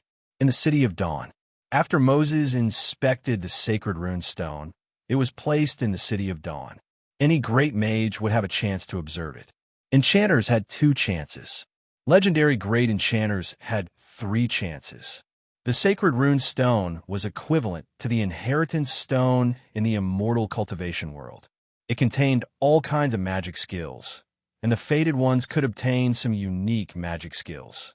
When such a saint-grade treasure appeared, it would be a miracle. In an instant, there was an uproar in the City of Dawn, and even in the entire magical circle of the legendary continent. Many mages were eager to go to the City of Dawn to find out what was going on. It could not be helped. The temptation was too great. This kind of treasure was equivalent to the world's treasure for mages. But this also made many forces depressed. All of them were on guard. They were afraid that the little sheep that they had raised and were about to sell would run to the sheep pen in the City of Dawn. But they were more curious about the price that the Lord of the City of Dawn had paid to get the rune mage to give away such an item. When Moses studied the sacred rune stone, he more or less gained some inspiration. This was enough to show that the rune mage's ability in magic was indeed tyrannical. "Are you leaving now?" Moses was wearing a short black lace nightgown. She was lying lazily on the bed. Her slender legs were entwined together, and her delicate feet were rubbing against each other. It was an extremely tempting sight. William was putting on his clothes. He tried his best not to turn his head. Otherwise, he would be a few hours late. He nodded with his back facing Moses. "Yes. While I'm away, I'll leave the City of Dawn to you." "All right, my lord. This little girl will definitely manage your territory well." Then Moses covered her mouth with her hand and yawned. "But this trip is a little dangerous. There's no problem with the sacred rune stone, but the rune mage is being too kind." William looked in the mirror. He felt that he had recovered to his peak state. He turned his head and said, "I know, but it's not just me and him. There are also some sages from other continents. I reckon that the rune mage is already prepared for this adventure. In addition, my combat power has suddenly increased. That's why he wants to bring me along. He even wants me." The prince looked at Momo, the lazy cat that refused to get up. He walked over and gently kissed her forehead. Then, under the woman's somewhat reluctant gaze, he turned around and left. After William left, Moses stood up and looked in the mirror. She carefully looked at her perfect curves and revealed a confident smile. She gently waved her hand, and a snow-white robe appeared on her body. She looked like a goddess. She would only show her ladylike appearance in front of William. As for other times, she was the aloof goddess of magic. Whether it was when she was studying magic books, facing the blood moon, which, or at any other time, she was always like this. But because of this, William was unable to extricate himself from this. Especially when Moses was the aloof goddess, About 1 million words of her memoirs were omitted. William once again arrived at the sacred rune mountain. Under the guidance of a grand mage, they soon arrived at the sacred mountain. There were 6 sages here, including the rune mage who was sitting at the head of the table. They seemed to be waiting for Prince William, who was entangled with Moses. William coughed lightly. Fortunately, he did not delay any longer. Otherwise, these sages would have killed their way into the city of Dawn and dragged him out of his gentle home. But they would not dare to do so. The Lord of the city of Dawn is finally here. We were so anxious that we used 100 transmission scrolls. Why didn't you reply? Exactly. I wonder what he's busy with. I'm busy. I've been very busy recently. Sorry about that. William laughed and greeted many of his acquaintances. Ever since he had become a sage, he had more or less interacted with this group of sages. In addition, with the establishment of the City of Dawn branch, he had to interact with them again. They were considered very familiar with each other. In particular, the sages that the rune mage could invite to the impassable continent were not weak. The advanced sage of the central continent, Leomider, was a wind element ranger. The advanced sage of the desert continent, Macaros, was a wood element grand mage. The pinnacle sage of the Jones continent, Amir Gan, was an earth element shield warrior. The emperor of the Red Sea Empire of the archipelago continent, Red Sea Emperor, was a water and space dual element grand mage. The Sunset Empire of the legendary continent, the religion of the Sunset Sage Temple, was a fire element grand mage. Other than that, it was William and the rune mage. Such a powerful team was simply unimaginable. Even the team that his father had sent to the fantasy continent was not as powerful as this one. William did not expect the appearance of the Red Sea Emperor. He was the emperor of the Red Sea Empire. If he was in danger, the entire human empire would be in danger. But the Red Sea Emperor might be confident. He was a space and water element grand mage. He definitely had many means to protect himself. He did not need others to worry about him. But there were many sage experts present. William could not see through Sun Apocalypse and the rune mage. After all, even pinnacle Saint Plain powerhouses had their own differences. For example, Amir Gan and the Red Sea Emperor were much weaker than the two of them. When the rune mage saw that William had arrived, he did not say anything else. He immediately tore open a spatial rift and rushed in. William and the others did not lag behind and stepped in at the same time. Soon, they arrived in the sky above a sea. An invisible barrier appeared in front of the many sages. Even legendary professionals could not see this barrier, mainly because it existed between reality and illusion. Only sages could touch it. At this moment, the rune mage finally said, "Only sages can enter the desperate continent. But it does not mean that we cannot enter. But these two continents have existed for so many years. Why do so few sages enter? Of course, it is because of the strange rules of these two continents.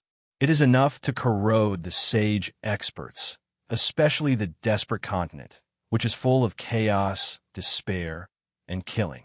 But I've been there a few times and realized the problem. Not only do some gods live on this continent, but it also has the opportunity to step into the realm of transcending sages or even higher realms. And this time, we're going to the most dangerous place. Otherwise, it will be really boring. If anyone wishes to leave, you can choose to retreat now." Many sage experts laughed. At this stage, wouldn't there be a laughing stock if they retreated? Therefore, the rune mage stretched out his hand, and countless runes burst out, tearing open the barrier of the desperate continent. A blood-red world appeared in front of them, and the sages entered one after another. Chapter 656. The Impassable Continent. There was a blood-red sky here. The sun was often hidden in the clouds and could not be seen for a long time. The ground under their feet was also soaked in blood. Even the river, the sea, and the air were all blood-red. There were still remnants of the roars of killing and the roars of despair in many places. It did not take long for professionals who were below the legendary level to completely lose control of their souls after entering the impassable continent. They would become madmen who only knew how to kill. So it was obvious that as long as there were creatures here, except for killing, there was no possibility of communication. If William was not a sage, the moment he entered the impassable continent, there would be a countdown madness buff that would tell him when he would lose his sanity. As for the legendary experts who entered the impassable continent, the stronger they were, the longer they could persist. At most, it would be decades, hundreds of years, and at least 10 years. But every time they got injured, fought, and consumed energy, the duration of the madness buff would decrease. But why was it said that it was easier for legendary professionals to break through in the impassable continent? That was because the magic here was richer, and some rules were even exposed right under their noses. This was equivalent to a battle between legendary experts in an examination. Seeing these exposed rules was equivalent to having the answer to the exam. But even in the impassable continent, these exposed rules were very rare. But even if it was rare, it was still much more likely than the gods' continent, where there were no exposed rules. The rune mage took a deep breath of the bloody air. He waved his hand, and a three-dimensional map appeared in front of the sages. William glanced at it and instantly used his powerful memory to engrave all of it in his mind. The rune mage said, "This map has many flaws. Some of the black spots have been marked. Don't go there. I suspect that there must be lost sages or gods there. Moreover, I don't have the entire map of the impassable continent." Lost gods and sages? William raised his eyebrows in surprise. He did not feel that the impassable continent had the possibility of corroding him. Logically speaking, sages whose souls had transcended the river of time, as long as their souls were not destroyed, how could they be corroded? In particular, there were no changes in his data panel. The rune mage closed his eyes to calculate where he would enter and where he would go. He did not give an answer. The Sunset Sage Hall's Sunfall said in a deep voice, "It seems that your father did not tell you much about the impassable continent, especially since you have only stepped into the sage state for a short period of time and have not encountered many dangers. You have already grown to the point where it is difficult for the impassable continent to harm you." "What do you mean?" William was confused. "Are you blaming me?" It's obvious that if this continent can be called a hopeless place, it can naturally put saints in a hopeless situation. At this point, the expressions of the other saints changed slightly, and then he continued, "The impassable land split at the end of the Second Era. However, this continent already existed before the gods' continent split apart. According to our calculations, this continent was formed during the later period of the mythological era. Otherwise, it could be that the Dragon Clan of the First Era created some problems that caused the impasse land and the illusory land to appear in the gods' continent. It was because of these two continual expansion that the First Era was destroyed. At the end of the Second Era, the humans and elves split the continents to prevent the continents from spreading. If you have inquired about the impassable continent, you should know that there are many dragon corpses in the impassable continent and the fantasy continent." William narrowed his eyes. He knew about this. In his previous life, he had even dug up dragon corpses. But the quality had dropped too much, so he did not think too much about it. But he was sure that the gods were not responsible for the formation of the two continents. If there was such a large-scale plan, Odin must have been involved. His Royal Highness had become a saint and possessed all of Odin's memories. His understanding of the gods' continent might not be clear, but he knew it better than most saints. But he was not clear about the composition of the impassable continent and the fantasy continent. In addition, there were dragons below the sage state in the gods' continent.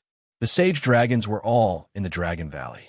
This made it difficult for elves, humans, and winged people to find out more ancient history. Or it could be said, because the sage dragons had sealed themselves. There was a gap in the history of the First Era. William had seen the sage blood dragon before, but from the blood dragon's words, he only knew that the dragons had a civil war, but he did not know why. Even if some of the dragons had good personalities, if you talked to them about the history of the First Era, it would be good if the dragon sages did not throw you away with their tails. In addition, that was the Dragon's Valley. Any one of them was a sage dragon king. Even a sage like the rune mage would not dare to show off. Who knew how many dragon kings the dragons had? But there was no doubt. The longer the dragons lived, the stronger they became. definitely had a super old dragon king who had lived from the mythological era to the present. One could never imagine how strong his true combat power was. Even in William's previous life, he had never seen the Dragon Kings of the Dragon Valley. No one knew what they were waiting for, and no one knew why they did not intervene in any of the major events of the Fourth Era. Found it. The Rune Mage closed his eyes in midair. Countless arms grew out from his back, and they kept swaying. He seemed to be calculating something. At this moment, he finally spoke. "What did you find?" Leomiter, the Wind Element Ranger, asked. The Rune Mage took a deep breath. Ignoring the blood flowing out of his eyes, he gritted his teeth and said, "The place where the true gods perished." What? The sages were shocked. But Dying Sun narrowed his eyes and smiled without saying a word. The corners of Prince William's mouth twitched. The place where the true gods perished did not exist even in the mythological era. And you're telling me that there's a true god here? That was right. According to the speculation of the gods, the realm above the main god was the true god. However, at that time, the gods had already fallen into a situation where they were poisoned by faith. They were unable to absorb more faith to strengthen themselves, so they could only go into seclusion and reincarnate, hoping to reach that realm in the Fourth Era. In the long years of the mythological era, they had almost dug up the gods' continent, but they did not find any remains of the true gods from the previous era. Now you're telling me that this is the place where the true gods perished? I have the ability to suspect that this is the place where the main gods perished. But the difference between the two is too great, so you have mistaken it for the wrong place. But the Rune Mage explained, "It's not that I'm being rude. Over the long years, I have explored the impassable continent many times. Dying Sun, Qualls, Ursula, the unparalleled battle sage, and the others have all accompanied me to the impassable continent. They have more or less found clues about the true gods. Originally, I had invited them this time, but Ursula said that he wanted to guard the Dark Outpost and was not interested in this place. Qualls, that boorish fellow, did not want to follow me to search. Well, anyway, they did not want to come. So I could only ask you to accompany me here. With the help of everyone's luck, I can make further deductions." Speaking of this, the Rune Mage could not help but look deeply at William. "But I did not expect that you would almost cause me to die. William, do you dare to tell me why you were not beaten to death when you were young?" Everyone was a sage and an adult. They looked at the Lord of the City of Dawn in confusion, and then at the bald Rune Mage. They did not know what he meant. Why did he suddenly become anxious? Why? This is the son of Roger's Providence. Who are you looking down on? Wasn't Roger's divine luck the luckiest? Son Calamity held back his laughter and did not say anything. Ever since William had become a saint, it had been very difficult for the saints present to peek at his luck without his permission. William muttered in his heart, "How do you know that I was not beaten to death when I was young?" But he could only cough and say, "You can't blame me. You didn't tell me. If you wanted to tell me, I would have stayed away from you. Forget it. I have already deduced the approximate location. But it is more dangerous there. It is equivalent to the source of all kinds of evil, death, and chaos. I even suspect that if we go there, we will not be able to withstand the kind of aura." The Rune Mage's teeth were chattering, and his eyes were still bleeding. The words of the bald Rune Mage immediately made some of the sages want to retreat. If these old fellows, who had lived for countless years, were afraid, how could they, the advanced sages, withstand it? But Son Calamity laughed and said, "Don't listen to his nonsense.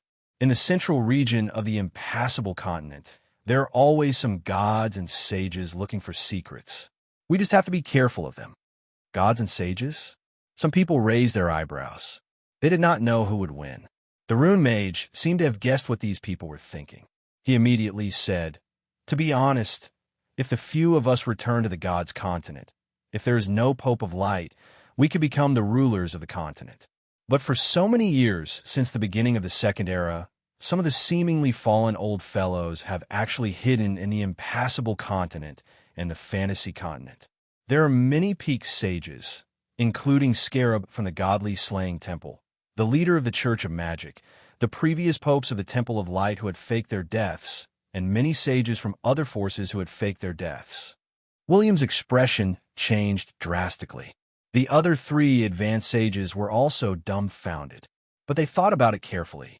They had not faced the War of the Years. How many sages had died in battle?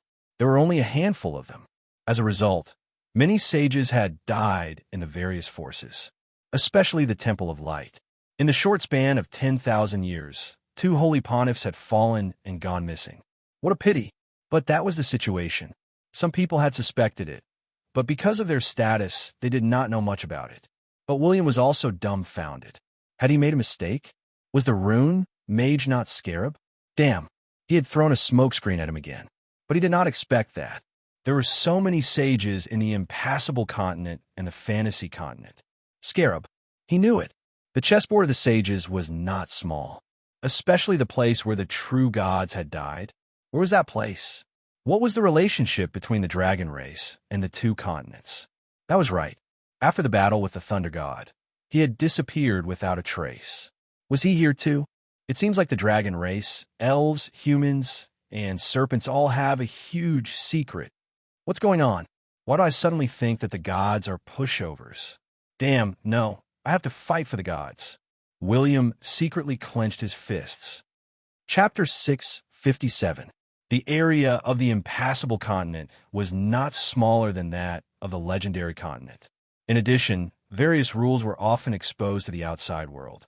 Not only would it allow people to improve their training, but it might also bring harm to the sages if they mistakenly entered it. After all, this was the purest power of the rules. Sages only had advanced elemental bodies. Without a perfect elemental body, they would definitely not be able to withstand it. Of course, William and the others were also quite strong, so the outer forbidden area of the place where the true gods had fallen was naturally nothing to them. But for those legendary professionals who came to break through, it was the real dangerous place. In fact, to a large extent, when legendary professionals came here to seek opportunities to break through, not only did they have to face the erosion of the crazy source, but they also had to face the possible appearance of sages and gods. This also caused the legendary professionals to have a much lower chance of breaking through. However, the Rune Mage was obviously more familiar with the impassable continent. With him leading the way, not only did they not encounter any danger, but they also did not have to run around blindly. As time continued to pass, when everyone was getting closer and closer to the place where the true gods had fallen, they even met a legendary expert who had not lost his mind. This person was an old guy from the Middle-earth continent. No one knew how long he had been here. Although he had reached the peak of the legendary realm, he still lacked an opportunity to step into the sage realm. Apparently, Leomider knew this legendary expert. The Wind Element Ranger Sage did not hesitate too much and left a space ring for him, hoping that he could improve further. Then everyone left again without giving any more help. This was because the people who entered the impassable continent had the courage to put their lives on the line. However, after communicating with them for too long, their spirit, energy, and spirit might fall slightly. If they were not brought out of the impassable continent, it would easily cause them to lose the courage to take a step further, and it might even speed up the speed at which they were corroded by the madness. William glanced at the blood-red land and found many crazy legendary and epic monsters. They were all fighting each other or quietly hiding in a place, ready to attack passers-by. Some of the monsters were legendary experts of various races who had stepped into the sage realm. However, ever since he entered the impassable continent, he had a lot of questions in his heart. Before he reached his destination, he decided to ask, the impassable continent has a place where the true gods fell. What does the fantasy continent have? When the Rune Mage heard this, he could not help but laugh. It seems that there is also a land of the fall of true gods, but the fantasy continent's dangerous illusion is no worse than the impassable continents, so I didn't explore too much. Otherwise, after the real god died, his body was split into two, and he was confined to the 2 continents by formation. According to our deduction, the illusory continent and the impassable land continent are formed from the remains of a true god. Corpses? The three high-level sages and William looked at each other. To be honest, it was not that the saints had never picked up the corpses of the Lord gods before. They had also discovered that the corpses of the Lord gods did have a very strong influence, but it was far from this exaggerated situation. Some of the corpses of the Lord gods had even lost their divine power. Could it really be a real corpse? William was full of disbelief. But when the rune mage did not explain, he continued, "You should know that there is a race called the gnomes in the gods' continent, right? That group of little guys, I feel that they're living a worse life than the merfolk. Although I heard that they have their own empire deep underground. Weren't the gnomes exterminated by the elves, the human race, and the winged race at the beginning of the Second Era?" Macaros of the desert continent had some understanding of this, so he explained a little. Dayfall sneered. "You only know that the First Era was the era of the dragons, but you don't know that the gnomes of the First Era were also very tyrannical, even stronger than the elves and the winged race. Not to mention the dragons. The gnomes alone could suppress the elves and the winged race with their magical weapons and magical puppets. Not to mention the human race, who were treated as food at that time." At this moment, Dayfall sighed slightly. But it was also in the First Era that the arrogant attitude of the gnomes made many races unhappy. This was also the key reason why the elves united with the winged race, the human race, and the dwarves to kill the gnomes after the civil war between the dragons. There is also a rumor that is the land of death of the true god in the fantasy continent, which is very likely to be a powerful creature created by the combination of gnome technology and the strong physique of the dragons. The technology of the gnomes and the strong physique of the dragons. Think about it. When the two of them work together to create a super saint or even a true god, it is actually a little bit possible. William swallowed. No wonder the gnomes were so rare. These bastards are really awesome. As expected of the existence that was even more suicidal than the dwarves. Then Dayfall said, "In the First Era, the elves were suppressed in the Yggdrasil forest. The winged race hid in the Sky City and did not dare to show their faces, and the human race was treated as the food of the great dragons. There's not much historical inheritance, so what I said is just speculation. But no matter what, the decline of the Dragon Era must have a lot to do with the Land of Death. In particular, there are many dragon sages that you rarely see." Just as Dying Sun was speaking, the rune mage suddenly stopped in his tracks. Swish, swish, swish. Shadows that covered the sky, and the sun streaked across the sky. 6 dragon kings that were thousands of meters long swept past not far away. Among them, the largest black dragon, which was 9,000 meters long, did not stay for long after glancing at them. Instead, it flashed past with the other dragon kings. William sucked in a cold breath. He saw it. There was a scratch that was thousands of meters long on the abdomen of the 9,000 meters long black dragon king. Although the dragon blood had coagulated, the torn scale showed that the injury had appeared recently. The sword sage. The rune mage narrowed his eyes. The sword sage? Amir Ghan, the pinnacle sage of the Jones continent, could not help but ask. Dayfall nodded. Yes, the wound on the black dragon king's body was caused by the sword sage, the pinnacle sage of the Jones continent that has been dead for 8,000 years. The corner of Amir's mouth twitched. No wonder, I didn't die, but the sword saint did. When I heard the news 8,000 years ago, I was so scared that I almost peed my pants. I even thought that the main god had descended.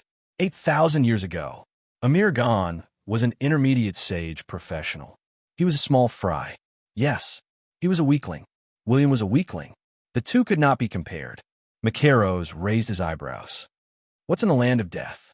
Apart from the corpse of the true god, is there anything else that attracts so many sages and gods? Otherwise, they wouldn't have made a move before they found the corpse of the true god, right? The Red Sea Emperor chuckled. Actually, I came here before, but at that time, I didn't even know that there was a corpse of the true god here. I only came for the fruit of rule. There are many fruit of rule in the hopeless continent and the fantasy continent. The closer to the center, the more rules are exposed, and they can even form fruit of rule. It was because I swallowed the fruit of rule that I stepped into the advanced sage level, and slowly cultivated to the pinnacle of the sage level. At this point, the Red Sea Emperor's expression did not look too good. But at that time, I encountered a very terrifying thing. Since then, I have never come to the hopeless continent. The other's eyes widened. F*CK. A fruit of rule allowed you to step into the pinnacle of the sage level? Is it that powerful? Dayfall explained, fruits of rule come in different sizes. Some contain multiple types of power of the rule, while some contain only one type of power of the rule. The fruit of rule that the Red Sea Emperor swallowed should be very good. Especially, the Red Sea Emperor is a profession with both water and space talents. His space talent should have been brought about by the fruit of rule, right? The latter nodded with an ugly expression. Yes, I was very happy at first, but I soon found that since I stepped into the pinnacle of the sage level, no matter how hard I practiced, I couldn't go any further, not even a little bit. That's right. The fruit of rule is good, but to a large extent, it will limit a person's growth. Dayfall smiled. It was not good to have more talents. The most suitable one was the best. Well, I was wondering why the Sword Saint didn't fight the Black Dragon King to the death. It should be because he didn't eat it, but gave it to the sage level without the upper limit of growth? The prince asked thoughtfully. Dayfall nodded. More or less. In fact, in the case of not eating the fruit of rule, we can also absorb some rules that are beneficial to us, and it won't affect our upper limit of growth. So, the fruit of rule is also very valuable. The Red Sea Emperor's expression continued to darken. F*CK, I was tricked. I couldn't resist the temptation at all, and I swallowed it. All right, he didn't think that he could step into the sage level. It was not a big deal to swallow it. Anyway, after so many years, there was nothing to be afraid of. Subsequently, everyone continued to go deeper. As the space cracks appeared from time to time, the crazy origin that could kill a legendary became denser. Some lines, chaos, and even indescribable rules kept appearing in front of everyone. But this was the power of the sage-level rule, and it was not very effective on them. Even William didn't feel that it was very beneficial. But at this moment, a suffocating aura swept over. The Rune Mage's expression changed slightly, and he immediately shouted, "Get into formation. Stand according to my style.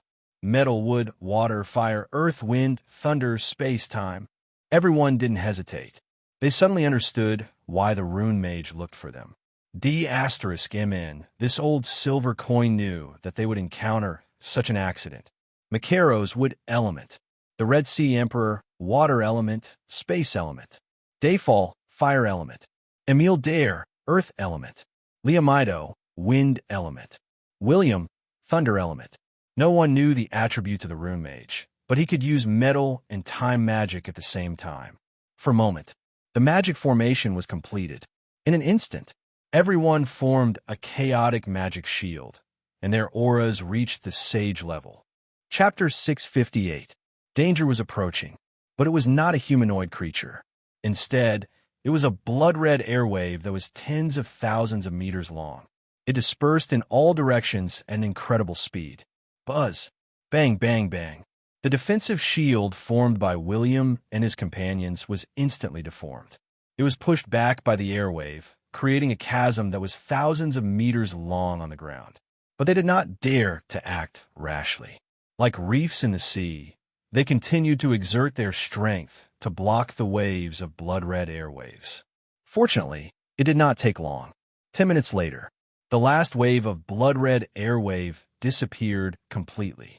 But when they dispelled the magic formation, they felt that the aura of massacre, chaos, and despair had increased by more than 100 times. Amirgan took a deep breath and quickly closed his mouth. What was that blood-red airwave? I feel that if I didn't have a defensive shield, the aura would have corroded me. It's the purest power of origin. There are so many deathly auras, chaos, and killings in the impassable continent. They're all caused by the blood-red airwave. The Rune Mage said, "It's rumored that in the center of the blood-red airwave, there is a corpse of a true god. It's that thing that is continuously spreading the power of origin. Usually, we don't need the defense of a supreme sage. But when it comes to defending against the blood-red airwave, we have to combine our powers to create a defensive shield. Dying Sun nodded and said, "Yes, but some old guys have already found a way to avoid being eroded by the blood waves. In other words, they have been used to the life here, but their characters have been more or less affected. When you meet those people, be careful. It's been so many years. Why hasn't anyone found the corpse of a true god? If only it's that simple. Many sages and gods have even been, before Sundoom could finish his sentence. There were 5 saints in front of them. One of them was a tall and sturdy man with a blood-colored saber at his waist. There was still a lingering saber aura between his brows. They looked into the distant sky, as though they were chasing something. But the sudden appearance of the blood-red airwave delayed them. When Amir Khan saw the man, his expression changed slightly. He immediately said, "It really is the Sword Saint, the most powerful man on the Jones continent in 8,000 years. However, the Rune Mage and Sundeath were not pushovers. They had met more than once in the impassable continent. The former only smiled faintly.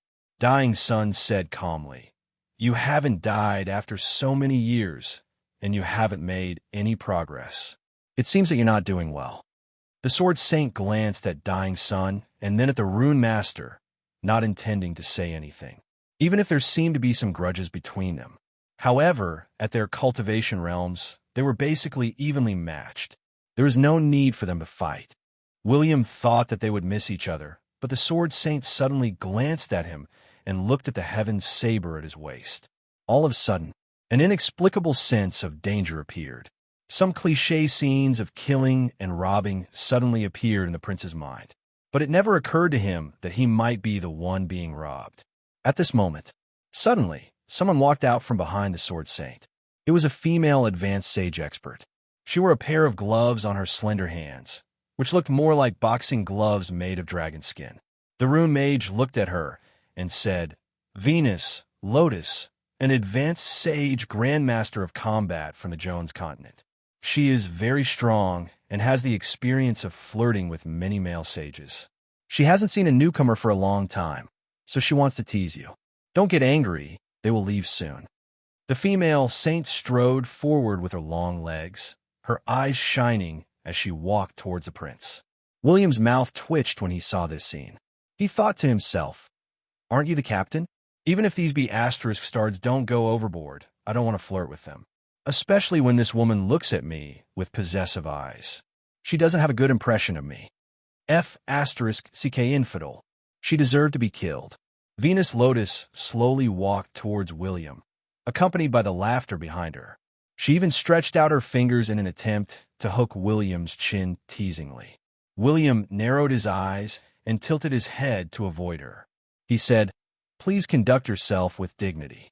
Hey, look at this cute, handsome guy. He's not very powerful, but he has a bad temper. Call me sister. If you call me sister, I'll give you a fruit to eat."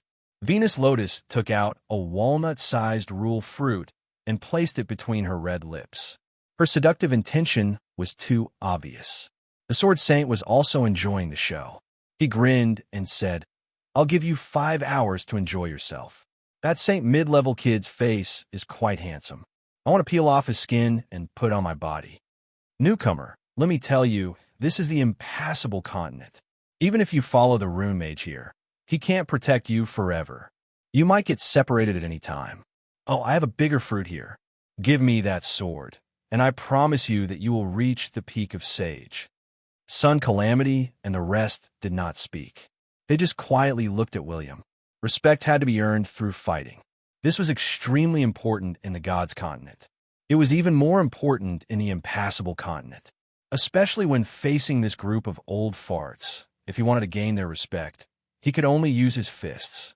So the prince also smiled. He glanced at the Saber Saint, then looked at Venus Lotus and said, "Call you sister? I'm 36 years old this year. I don't care if you call me mother.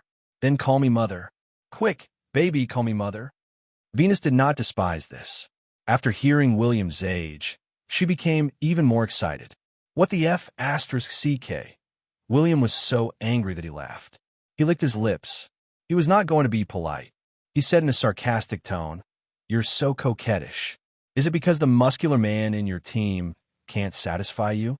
Did the black dragon dump you? Why are you chasing after him?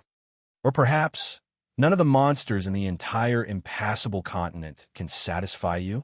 Instantly, waves of aura rose. You're shameless, lad. Some of the people behind Venus Lotus were enraged. The Sword Saint sneered and lightly flicked the sword in his hand. At that moment, Venus Lotus stretched out her hand and wanted to lock William's neck. But at the same time, William did not hesitate to use his god's arrival. Crackle! Countless bolts of lightning flashed in all directions. The aura of a pinnacle sage appeared. William grabbed Venus's hand and exerted force using the Lord's hand. Venus felt that her fist was crushed like tofu. Her bones, flesh, meridians, and entire arm were under William's control. The tyrannical power of thunder continuously surged into her body, causing unimaginable damage to her. Venus wanted to retaliate, but she instantly realized that William was not afraid of being attacked. She made up her mind and used her left hand as a knife. She mercilessly chopped off her right arm, stopping the damage in time. Then, she retreated to the crowd. William's expression changed slightly. Venus was indeed an old man who had lived in the impassable continent for countless years. She was decisive and ruthless, regardless of whether it was to herself or to others. William did not even have the chance to kill her. The Sword Saint did not expect that this intermediate sage was not someone to be trifled with. He smiled at the rune mage and said, "Where did you find this young lad? You're so vicious. When I'm free, I'll pay you a visit." Killing someone. Revenge? The rune mage did not expect that after so many years, the Sword Saint still wanted to do this. Brother die. It was outdated. Revenge was a common practice in the God's continent. The Sword Saint was seeking his own death. It was needless to say, the Sword Saint's words infuriated William. He had originally thought that there would not be many people who would dare to cause trouble for him after he had stepped into the Saint realm. Not to say that there were not many people left. In particular, he had asked the god of wilderness to put on a show. But the sages of the impassable continent did not know about it. Even if they knew, they would not believe it. In particular, he discovered the side effects of his face guru endowment. Not only was this endowment not beneficial to him, but it would also have side effects when facing some perverts. The rune mage did not reply. So did Sun Calamity and the rest. They looked at William with a questioning gaze. At this moment, the Sword Saint and the rest sensed that something was amiss. They thought that the intermediate sage lad was a slacker who came to the impassable continent to gain experience. Or maybe he thought that he had reached the upper limit of his cultivation and was here to eat the fruit of rules. He did not expect the other sages to value him so much. The rune mage and Sun Calamity had the same expression, but they were all at the peak of the sage level. The Sword Saint thought that he was not weaker than them. He was also the strongest person in the continent. What did he have to be afraid of? But he did not expect that. William pondered for 3 seconds. Then he slowly unsheathed the heavenly saber and said in a deep voice, "These 5 people die." In the next second, the rune mage and the rest attacked. The Sword Saint was shocked. He shouted angrily, "Rune mage, do you really think I'm afraid of you? You shouldn't be afraid of me." The old rune mage squinted his eyes and replied. Sun Calamity and the rest laughed. "We just don't want you to leave." Space. Time. All kinds of barriers appeared out of thin air. The Sword Saint and the rest did not escape immediately, because they did not believe that these people dared to fight to the death. They did not care about their lives and wanted to kill them. But when William opened his eyes again, his pupils were like the materialization of the thunder rule. His entire body was flashing with lightning. Bang, bang, bang. Only the heartbeats of the Sword Saint and the rest could be heard in the entire world. The aura was not concealed. Instead, it was like a blade that soared into the sky. It tore the vault of heaven and slashed heavily on the impassable continent. At this moment, regardless of whether it was the gods, sages, or any hidden beings, they all felt the oppressive aura. The perfect thunder elemental body. Transcendental Sage. This was not the Transcendental Sage defense formed by magic formations. It was a transcendental sage aura in all aspects. This was a living transcendental sage. Lord God. Chapter 659. William charged into the encirclement and swept away the enemy with a single slash. The piercingly cold, lightning blade tore through space, accompanied by streaks of black lines and electric arcs, and slashed toward the crowd. He's so powerful. Counterattack, attack. William had made it clear that he wanted to fight against the five swordsmen. Although his supreme sage aura was terrifying, no one had expected that he could unleash the combat power of a supreme sage. This shocked the others. All of them brought out their strongest techniques to resist the blade light. The sword saint gritted his teeth as he looked at the rune mage and the others. He brandished his crimson sword. Crack! Bang! Two distinct blue and red shock waves dispersed in all directions. But William's strength was so great that the sword saint was forced to retreat thousands of meters. The other four swordsmen's defenses were broken, and they were severely injured. But after this attack, the sages realized that William's combat power was not as terrifying as they had thought. Or rather, he had only reached the combat power of the rune mage, Ursula, and the others. Therefore, the counterattack officially began. Venus Lotus' right hand also instantly grew a new one. Her entire body was covered in armor, and her hands were like dragon claws as she rushed forward with an indomitable aura. Meanwhile, a shield-bearer charged at the forefront.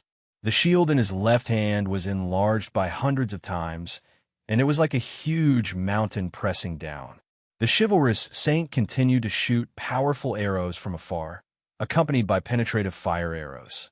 Fire snakes that tore through space instantly appeared in the sky. More importantly, among the five swordsmen, there was a dark assassin. That assassin had disappeared into the darkness without a trace. The sword saint charged back. The five swordsmen had great teamwork. Even the pinnacle sages would not last long under their joint attack. But even so, the assassin behind William, the game sage, who was not far away from him, and the sword saint, who had returned, were ignored by William. William was not strong in other aspects, but his defense and recovery abilities were unimaginable. In a state of God's descent, he had more than 2 million health points. The assassin used backstab, but the dagger was stuck in his spine, unable to move. He only lost 200,000 HP. The shield sage felt a chill in his heart. He immediately abandoned his sword and retreated. He did not think about why his sage-level short sword was stuck in his spine. However, William seized this opportunity and slashed at the shield sage in front of him. The banging sound were deafening. The collision between the heaven-suppressing saber and the sage-grade shield caused cracks to continuously appear on the latter's shield. In particular, William, who was in the state of God's descent, possessed unimaginable strength. No matter how powerful the shield sage was, he was unable to retaliate against the heaven-suppressing saber and was even sent flying thousands of meters away by the final slash. But Venus Lotus seized the opportunity and punched William's left ribs with both fists. 1 second, over 100 punches. The sound of the fist colliding with William's ribs resounded. Not only did it move William horizontally, but it also caused his left abdomen to lose flesh and blood in an instant. However, just as his fist was about to land on the temple, William suddenly grabbed out with his left hand. Venus gave up on attacking and retreated. However, a golden shadow appeared from William's body again. The saint's spirit grabbed Venus Lotus' neck and let her return to William's hands in disbelief. "Save me!" Venus roared in the mental chains. Her limbs did not hesitate to unleash elemental attacks. There was a saying that went like this: when William, who was a meatball, fought with him, Venus Lotus would really be like a little girl. Venus Lotus punched William again. Crack! His Royal Highness clenched his left hand tightly, and Venus's neck, which had been tightly clenched, directly exploded. Swish! A long and narrow crimson sword light suddenly appeared. It was about to chop off William's left hand. Venus was not dead, even though his head and body had been separated. But the most unbelievable scene happened. William did not care about the horrifying sword light. He allowed half of his left arm to be torn apart by the sword light. His left hand revealed his golden bones, but he still managed to grab Venus' soul. Bang! The distorted soul in his hand suddenly exploded. The crimson sword heavily slashed at Venus' lotus bones, but only a slight crack appeared on his lord's bones. Sage bones. The sword saint's expression changed. He finally understood why William dared to use his body to block his sword. William could really withstand it. Come to think of it, what was this guy's class again? Nobody told him. So what if you have a sage bones? Didn't your bones still crack? I thought you wouldn't bleed. The sword saint sneered. He did not have time to grieve for a dead woman. He coldly shouted, "Blood sword, seal the door." Swish! William's expression changed. He extended his hand to grab the strange crimson sword light. In the next moment, the sword light disappeared in front of him. But 5 sword lights appeared on William's left, right, top, and back. They pierced into William's head and limbs, nailing him in midair. He could not move at all. Hence, the other 4 sages attacked at the same time. The expressions of Amir gone and the others changed. They looked at the rune mage and used their mental telepathy to ask, "Should we attack?" There's no need. If the Lord of the City of Dawn only has this much power, even if he doesn't die here, he will die in the hands of others when he returns to the God's continent. He wants to be the strongest person below the sage level, but he did not ask for the opinions of others. Do you really think that others believe that he has the combat power of a sage? The sun Cataclysm laughed coldly. Under the arrangements of the Pope of Light, the God's continent was relatively peaceful. The Lord of the City of Dawn was the troublemaker.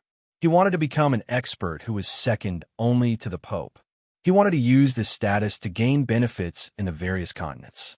Did he think that others were fools? The other sages did not want to find him personally to prove that. Hence, he could only come to the desperate lands and find these old fellows to test the waters, especially looking at his current state. William's peak sage strength was stable. He seemed to have a sage skeleton that was very hard. It could withstand the attacks of divine and sage weapons. However, this kind of performance was not enough to make people submit to him. William knew what these Beastris stars were thinking when he found out that they were not going to attack him. They were not plotting against him. He could only say that. The status that he wanted to obtain was too valuable. It affected the interests of too many people. It was like the Rune Mage, Qualls, and the others. They were considered the strongest people in the continent, but they did not dare to rank them as the leader. The Pope of Light had reached the sage level, so he was the leader. He was awesome, and they were convinced. But the Lord of the City of Dawn, a rising star, wanted to take a dump on them. Wasn't this a little too much? But William was not satisfied with this outcome. Sage. Did they really think that he could not unleash such combat power? No. Right at the moment when the sword saint and the others sealed his limbs and head, Yi Futian's eyes widened. Unparalleled holy thunder. Father's blood essence. Buzz. An oppressive aura suddenly rose. It spread across the entire impassable continent like a substance. Countless sage experts inhaled a breath of cold air. They looked in disbelief at the battlefield, where time and space had been locked. Pom, pom, pom, pom, pom. The 5 crimson sword gleams shattered at the same time. William's body regained its freedom, but the sword saint had been accumulating power for a long time. There was no possibility of turning back. Furthermore, he was known as the strongest person in the Jones continent. He was also known as the Sword Saint. Because of this slash, it was the sage slaying. Swoosh! The sword gleams soared into the sky. It was accompanied by the power to split heaven and earth. Before the sword gleam reached William's body, the ground beneath his feet started to collapse, and the space started to crumble. It was hard to imagine how powerful this slash was. What was more important was under this slash. The target could not escape. It was equivalent to a karmic attack. At the same time, the others attacked. However, these attacks were enough to kill a peak sage instantly. But in William's eyes, they were not worth mentioning. He activated his perfect elemental body, unparalleled holy thunder, and his father's blood essence. This allowed him to feel the power of a sage for 10 seconds. This time, It was not his aura. It was the true sage realm. Why was it only 10 seconds? Because he could reach this realm by burning his father's blood essence. However, 10 seconds is still too much. William felt that time had slowed down. He slowly stretched out his hand and touched the crimson sword gleam. Ding! There was a crisp sound. The mountain-like sword gleam shattered in front of William, who was as small as an ant. It did not even explode. Instead, it turned into crimson butterflies that flew away from both sides of William. I'll deal with you first. William took a step forward and arrived in front of the sword saint. When everyone looked at him, the rune mage and Dayfall could not help but gasp. The sword saint was about to block with his sword, but William had already arrived in front of him. William's right hand, which was glowing with golden light, was still grabbing the sword saint's soul that was constantly twisting. What is this? I've never seen such a soul sage. William did not care about the gazes of the onlookers. His left hand gently touched the brow of the sword saint's soul. Swish! Visible thunderbolts covered the sword saint's entire body, causing him to enter a sealed state. His physical body and soul were all kept in an alternate dimension. The others wanted to escape, but William did not give them a chance. He casually snapped his fingers. 3 bolts of lightning descended from the sky and struck their heads. The 3 sages fell into a state of paralysis. They could not move at all. Subsequently, William acted as if he was picking up corpses from a nightclub. He sealed the 3 sages and threw them into an alternate dimension. The rune mage and the others gulped. They felt that William would take revenge on them, but the handsome prince did not have the time to care about them. He used the temporary transcendental sage power to tear apart many barriers that were sealed. His eyes scanned the deepest part of the fallen true god with the help of the rules of thunder. 3 seconds of battle. 7 seconds of peeping. William had fallen from the transcendental sage level. He could not help but narrow his eyes. He saw it. That was the remains of a true god. It was a giant dragon that had been torn in half. As for the other half of his corpse, it should be in the fantasy continent. As for how he stepped into the realm of true God, and how his corpse advantage was torn in half, that was unknown. Many doubts appeared in William's mind. Chapter 660. Within 10 seconds, William felt the supreme power of a transcending sage. He also understood why the Pope of Light had said that he would defeat all the sages in the world. It was not impossible, but it was too easy. The difference between a transcending sage and a pinnacle sage was like the difference between heaven and earth. If William had not used the perfect elemental body, unparalleled sacred thunder, and ignited 3 drops of his father's blood essence, it would have been impossible for him to do that. But the problem was, he was merely an intermediate sage, but he dared to steal the supreme power. The enemy did not need to attack. Divine retribution would descend. When William fell from the transcending sage realm, the remaining supreme sage rules in his body suddenly exploded. The Lord God's bones were fine. His flesh, internal organs, and meridians all burst out with blood, falling off like rotten meat in the form of collapse. When the flesh and blood fell to the ground, it quickly turned into ashes and merged with the air and the earth. The rune mage and the others quickly shut their mouths. They were afraid of eating the flesh that had been poisoned by the supreme sage rules. They finally understood the price William had to pay for using the supreme sage combat power. But they were powerless in the face of such a situation. The Red Sea Emperor wanted to use water magic to stabilize William's injury, but Daybreak hurriedly reached out to stop him. It's not that I don't want you to save him. It's just that his body is filled with the supreme power of rules. If you're not careful, it will link to you. We just have to protect him now. 30 seconds later, William's life aura was getting weaker, and his health points had dropped below 15%. But this was the limit. This was because to him, as long as it was not a fatal blow, he would not die at all with the support of the true Thunder Sacred Body, the Over-God's Bone, Endless Struggle, and many other talents. His spine flickered with lightning, continuously producing fresh blood for him to recover from the injuries on the surface of his body. His body looked like it was riddled with holes, and his internal organs were constantly festering. But every time the supreme sage rules corroded his body, it would regenerate a stronger physical body. It was a golden body that had been tempered. The rule force of Super Saint is the best thing to have. William's bones were already as hard as a supreme sage. Under the pressure of the rules, his physical body was constantly tempered and evolved. It could even be said that not only did this rule force not bring him any harm, but it also brought him endless benefits. However, not everyone could enjoy such benefits, unless he had William's tankiness and recovery speed. A full hour passed. He drank 1,000 drops of the water of life to recover the damage to his origin and provide his bones, flesh, and blood with a large amount of vitality. During this period of time, the others saw that the Lord of the City of Dawn had used a heaven-defying method. After his aura had been reduced to its limit, it continued to rise. Meanwhile, William also invested the experience gained from killing the 5 sages into his character, skills, and secret manuals. His overall strength rose to level 315. Putting aside the fact that his strength had improved further, his talent, invincible golden body, also showed some changes.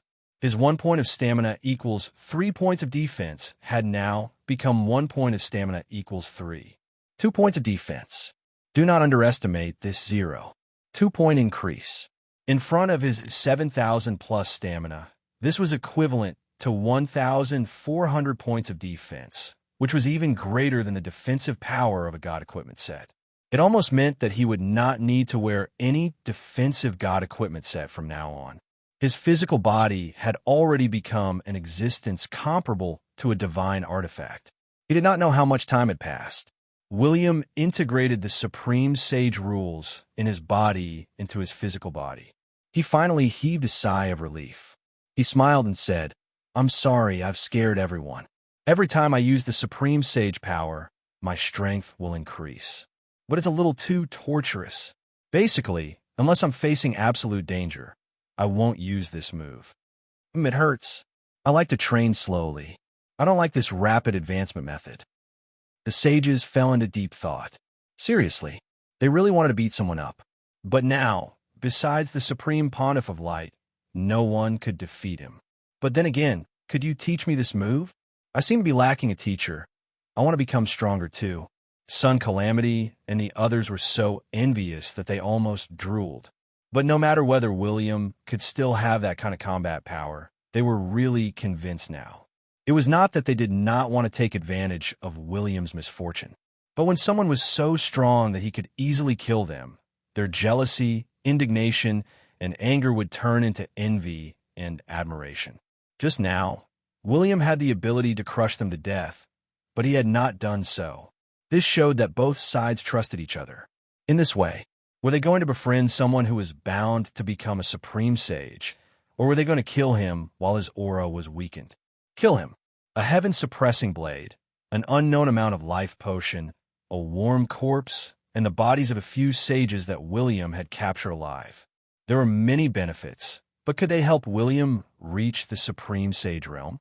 Obviously, it was impossible, but his father, mother, and wife would become William's mortal enemies. They would protect him. The City of Dawn would be William's eternal friend. Most of the sages present were not stupid. Subsequently, many experts who had sensed the supreme sage aura rushed over. When they learned that the sword sage and his men had been captured by the Lord of the City of Dawn, they greeted him respectfully. Not all sages would become twisted after staying in the impassable continent for a long time. Not only did the members of the Saber Saint team not intentionally guard against the corrosion of the blood wave, they even relied on the corrosion of the blood wave to live like fish in water in the impassable continent. Coupled with their abnormal behavior, it was natural for some fellows to hate them. Time passed very quickly. William did not tell them what he had seen with the help of the Supreme Sage power. He followed the Rune Mage to the core area. A few days later, they arrived at the core area of the Fallen Godland. If they looked at this place as a city, they had once been outside the 5th ring. Now, they were within the 2nd ring. Besides the constant appearance of the exposed rules, some places could even produce fruits of rules. but one needed a certain amount of luck to pick up the fruits. This team had William. They could not even think about picking up any benefits. But when they arrived, William and the other novices were dumbfounded. There was a small city with its own barrier? Gosh, who's in charge of this place? Aren't they afraid that someone will cause trouble in the city and destroy it? William could not help but ask. The Rune Mage smiled, but did not say anything. He chose to bring everyone into the small city. They stepped into the barrier. The sun was shining brightly, and the green lake was surrounded by green bamboos. Small and exquisite houses were built beside the clear lake. It was as if they had entered a paradise. The city that they had just seen was just a facade. Inside, there was a huge alternate dimension. It was controlled by many sages, gods, and dragon kings. At this moment, Dying Sun said, "This strange space has existed for a long time. It used to be a small lake with a small wooden house next to it. No one dared to confirm the owner of the small wooden house. But all the sages who came to this alternate dimension seemed to understand the function of this alternate dimension. They were not interested in causing trouble here. Even if they wanted to fight, they would leave this place at least 300 kilometers away. In addition, many sages, gods, and dragon kings entered this alternate dimension. Eventually, the alternate dimension expanded. The small lake became a large lake. There are many fish and magical beasts in it. The surrounding bamboos, trees, flowers, and grass are all very rare species on the continent.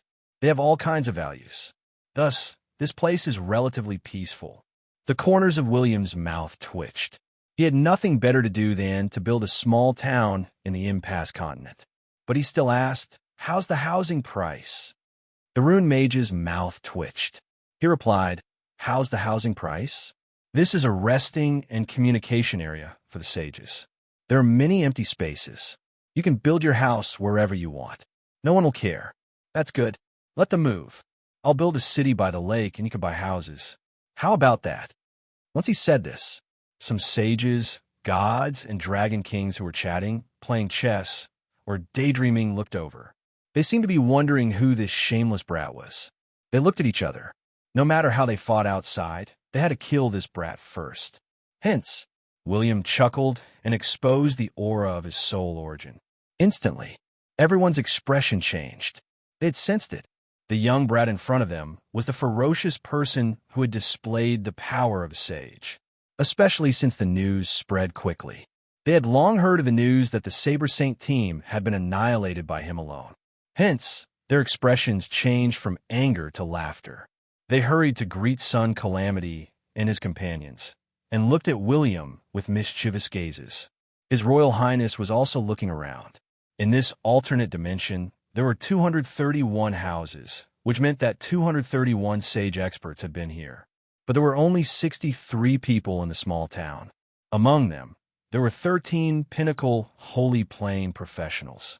This was a very exaggerated number, but upon closer inspection, among them, there were 8 peak sages who had not integrated into the circle of Son Calamity and his companions. Basically, they had devoured the complete fruit of rules, not to mention that their potential had been exhausted. Their auras were strong, but in terms of combat power, they might not even be able to defeat advanced sages. After some sages asked around and found out that William was the son of Roger's divine luck, they immediately lost the intention to befriend him. They even looked at him in surprise, and some of them even gritted their teeth. William glanced at them and could not help but frown. "Why are you looking at me? My father was only a legendary back then. Do you think he could kill you?" "That's right. God luck didn't screw us over, but he managed to pick up all the fruits of law within an 800-mile radius when we weren't paying attention." One of the gods clenched his fists. He felt like cursing out loud. The other sages were speechless. Why were they drinking tea and playing chess here? It was because Roger's divine luck had wandered around here for a few rounds, and all the good things were gone, especially the fruits of rules. In the past, after exploring for a few months, they had found a small fruit of rules. Everyone had happily cultivated to extract the essence and get rid of the impurities. Now, it was rare to find a small fruit of rules, let alone a large fruit of rules.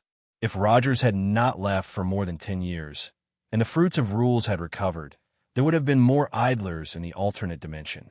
But at the same time, William received another piece of information. The core area of the land of perished gods was extremely dangerous. As long as one ventured within a few kilometers, even a peak sage expert's body and bones would be reduced to a pool of flesh and blood.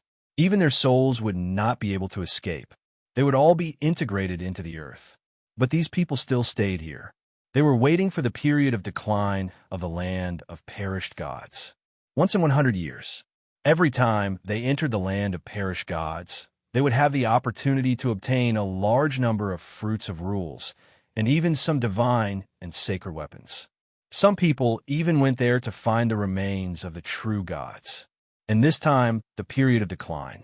It was 7 days later. This was the key reason why the Rune Mage had brought people here. Chapter 661. 7 days later, William felt that this news was a bit of scam. Fortunately, as his level increased, whether it was peerless, perfect elemental body, or various super skills, the cooldown time was very short.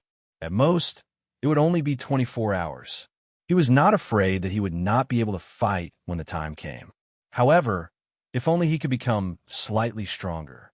It was definitely better. So he glanced at his 103 consecutive draws. He had saved up these lottery chances over the years. In particular, he had just captured the Sword Saint and the others alive, which gave him the opportunity to draw 100 times in a row. There was no hesitation. His Royal Highness casually built a small wooden hut and entered the lottery. He decided to make himself stronger in 7 days. For example, he wanted to create a few innate talents. He sat cross-legged on the bed with a serious expression. His expression kept changing, along with the beeping sound. His face darkened. Hint: your stamina plus 10 at random. Hint: your strength will randomly increase by 10. Hint: your agility will randomly increase by 10. Prompt: William did not believe that his 103 consecutive draws were all attributes. But the facts proved that if he couldn't touch the unicorn or the little princess, then he could only increase his attributes. His luck value of 2 wasn't just for show. But that's 103 consecutive draws. I'm doing 100 consecutive draws, and I don't even have a single guaranteed draw. If I didn't know better, I'd think that you're possessed by a dual-player game. The prince gulped. If the mainframe system of gods was such a scam, then he wanted to become a true god and go back in time to kill it. He didn't know if his thoughts had been discovered by someone else. Good luck suddenly appeared. Prompt: you have randomly drawn a large Earth-type law fruit. Prompt: you have randomly drawn a small space law fruit. Hint: you have randomly drawn a time and wind fruit. Obviously, the Sword Saint and the others must have hidden these fruits of law and did not put them into their spatial rings. But as time passed, until the 103rd prompt sounded, the prince's expression finally changed. Talent. He had finally drawn talent. Hint: you have randomly drawn the talent Supreme Saber Intent. So far, William had obtained a total of 8 random items, and they were basically all legendary items. For someone of his realm, they were useless, but it was a good idea to give them to his subordinates. There were a total of 14 rule fruits of various sizes, but not a single one of them was of the lightning attribute. He was so angry that he stomped his foot. But it was obvious. Sword Saint's team had been in the impassable continent for so many years, and they had hidden a lot of little treasures. Unfortunately, not only had they fallen into his hands, but they had also failed to hide the little treasures that refused to speak. In the end, he obtained the talent of Supreme Saber Intent. Strength plus 200, Stamina plus 300, Agility plus 200, Intelligence plus 100, for a total of 800 attribute points. In terms of attributes, it was a qualitative improvement. William's talent in the random draw allowed him to almost have the attributes of an advanced sage. This also meant that even if he did not use God's Descent, it would be difficult for ordinary advanced sages to be a match for him. Talent: Supreme Saber Intent.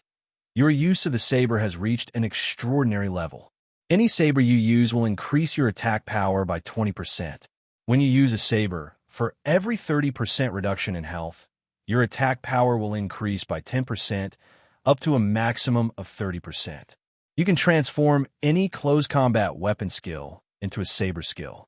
Any saber skill you practice will reduce the input of experience by 50%. Any saber skill you practice will increase by an additional 10 levels. Any attack you use with the saber will carry the upper limit of the attack x 10% true damage. Gosh, William swallowed his saliva. Had he stolen the Sword Saint's sage talent? This talent should be the key to the Sword Saint becoming a sage, and even the strongest person in the Jones continent. After all, he was a Sword Saint. There were so many sages in the Gods continent who used sabers, but only he dared to call himself a Sword Saint. Obviously, he had very strong talents and combat power. In fact, to a large extent, this old guy was not weaker than a rune mage in Sundoom. If he had not burned his father's blood essence, William would not have been able to capture him alive. But now, not only did he lose his wife, he also lost himself. In the end, even his endowment had gone astray and landed in William's hands. TSK. William had made a killing. In the future, he would beat up the Sword Saint and see if he could get 2 more talents. But the goddess of luck and goddess of misfortune were planning to attack him. Otherwise, it's best to become a sage as soon as possible. Otherwise, if I'm kidnapped by the goddess, it'll be hard for me to have fun with the goddess. William stroked his chin. The Sword Saint's innate talent was good for him. The more he used a saber, the better it was for him. Especially with the Heaven Saber and the Crimson Saber, he could be a dual saber warrior, a ranger. He could rent out the deity sword left behind by his father to his subordinates to earn money. For a moment, the prince's strength increased slightly again. Or rather, his skills increased by 1 level. In the following 7 days, the rune mage did not intend to bring his people out for a stroll. He decided to stay in this alternate dimension and socialize with his people. William, why are you here? The prince had just walked out of the door when he saw the weathered thunder god, Thor, walking out. Beside him were many familiar faces. God of Wrath, Delosis. Son of the Sun God, Badlet. There were also 3 old guys who had descended from the god realm. They followed behind the thunder god, Thor, and treated him as their backbone. After William used his insight, he was slightly shocked. William had advanced to the advanced sage level. Delosis was an intermediate sage level, while Bardlet was a beginner sage level. William wondered how many fruits of regulation they had in their pockets. Why was he thinking about this? As for the other 3 gods, one of them was a thunder god who was at the peak of the sage level, while the other 2 were advanced sages. Thor, how long have you been here? Why do I feel that your head is bald? The thunder god's expression changed slightly. He quickly touched his head and discovered that his hair was still as lush as before. William nimbly weaved a small green straw hat and put it on his head. Look, this is much better. I heard that the flowers and plants here have magical effects that prevent hair loss. Bah! Thor threw the straw hat away, but Badlet picked it up and put it on his head. He took out a small mirror and looked at himself. He felt that it was beautiful. I've only been here for a few years. Then, the god of thunder glanced at William's realm and said with a smile, Back then, you entered the saint realm before me. Why is your cultivation speed slower than mine now? Sigh, I'm just trying to survive. MO has been pestering me day and night. My kidneys are weak, and it's not good for my cultivation. William sighed.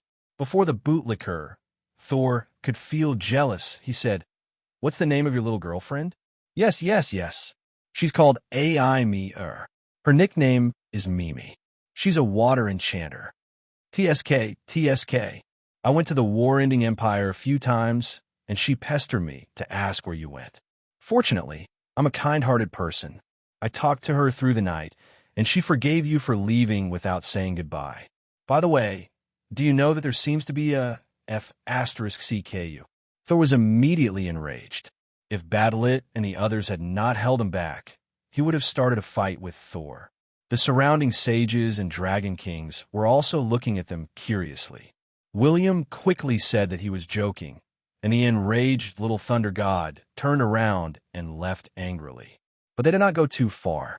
The god of thunder's super lackey, Todin, who was also the lightning peak saint, asked, "My god, I feel that what this guy said doesn't seem to be false. Why don't we go back and take a look? After all, he said that there's something on his buttocks. It seems possible." Delosis's expression suddenly changed. He could not help but say, "Yes, I know that it's a habit of the chosen ones to sleep with other people's wives. It's commonly known as wearing a green hat." When Badlet heard this, his face twitched. He hurriedly threw away the beautiful straw hat on his head. Was there something wrong with the chosen ones? What was the relationship between wearing a green hat and sleeping with other people's wives? Fortunately, he was still single. The thunder god Thor gritted his teeth and clenched his fists. Did he not know that there was something on his girlfriend's? But that be** star had been fooling him. Fortunately, he was meticulous and knew that his girlfriend did not have a hemorrhoid. Kind of think of it. How did William know that Amy's nickname was Mimi? What if he was not talking about hemorrhoids? Thor's lips twitched in a dilemma. We don't have the time to go back. We've been here for so many years, and we've only obtained a few benefits. We'll talk about it when the time comes. If this guy really dares to cheat on me. The others looked at him in anticipation. They wanted to know what he would say. However, Thor just sighed. "Why are you looking at me? This is the guy who just burst out with a transcendent aura. Don't bother with him. His father is Roger's Providence, and his mother is Alice Life." Thor's words were heard. The expressions of the reincarnated gods and the gods who had descended to the mortal world changed drastically. Come to think of it, who was the MOMO that he was talking about? The thunder god knew what they were thinking. He said weakly, "Moses' sacred vein, the goddess of magic. Gosh, I can't tolerate this. She's really a goddess." Toten gasped. The goddess of magic, the goddess of luck, and the others were all goddesses in the deity circle. Right now, he really wanted to ask who this fellow named William was. Apart from himself, the rest of the family of four were main gods. However, everyone present knew the past of the gods. They discovered that Roger's luck had actually managed to woo the goddess of life in this life. TSK, TSK. It was a little unbelievable. Could it be that the uncooked rice had already been cooked? At this moment, a graceful female dragon king walked towards William. She licked her lips and blew at him. "Little brother, where are you going? I have food at home." The prince's mouth twitched. "I'm sorry. I'm too far away. Too far away. Don't you have electricity?" The silver dragon lady bit her red lips and said seductively. William's expression changed slightly, but she said again, "Be serious. I'm looking for you." "Dusk dragon?" "Yes." What was the relationship between the dusk dragon and the corpse of a true god? Chapter 662. William glanced at Nozdormu's novel, and his heart skipped a beat. Nozdormu had a few tricks up his sleeve. In just 1,000 words, there were 2 plots of Nozdormu's bragging. Dragon transformation? There was no need for William to stop him. Without hesitation, he said, "When are you taking him away? Do you need me to write a letter?" Nozdormu continued to explain, "Let the dust dragon go to the Dragon Valley. If he wants to go, just nod. If he doesn't want to go, we won't force him. After all, the Dragon Kings don't have the habit of letting the dusk dragon rule. Drink some? As long as he becomes a sage, I won't stop him from following you in the future." That was right. He's up to no good. William muttered in his heart. The guy in front of him did not have a good impression of him at all, which meant that he was definitely lying. Nozdormu glanced at him. He knew that William was unhappy, but he did not know that William was using soul control. "Now, I want Sicario to become a sage and see if he can take the opportunity to inherit something from the god's relic." William did not say anything. He just looked at Nozdormu and asked if he dared to speak the truth. "Small lake, green bamboo, wooden house. Get the dragon race to fork out 100,000 magical crystals to take away the dusk dragon. Lord of the City of Dawn, William Blackleaf." Nozdormu did not refute William's words. He just squinted his eyes and smiled. "I'm not interested." Back then, a true god appeared, and the dragon race completely declined. The silly supreme pontiff of light was reading novels. Whoever would have to pay for it. Anyway, he would stay in the impassable continent and would not go.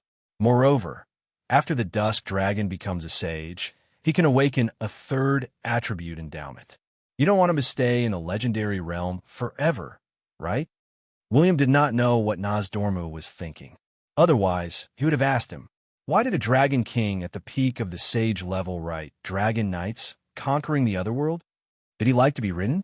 No, it's just that 9 out of 10 sentences were true and 1 was a lie. William could not guess which one was the truth. Poof! Nosdormu's fingers trembled, and the legendary phoenix feather pen fell to the ground. He did not even bother to pick it up. The Supreme Pontiff of Light. What do you mean? You want to use eating to push Sicario to the true god realm? William's mouth twitched. He had been in the alternate dimension for a while, and everyone knew that the so-called true god was created by the dragon race. Nosdormu rolled his eyes, but since he had spilled the beans, there was no point in hiding it. He set up a time enchantment and said in a low voice, "Your dust dragon is of the same race as the true god." And then William laughed coldly. Why should he hand over the dragon that he had raised? Who knew if Blackie would be able to return after going to the Dragon Valley? But the dust dragon was able to awaken a third attribute after entering the sage state.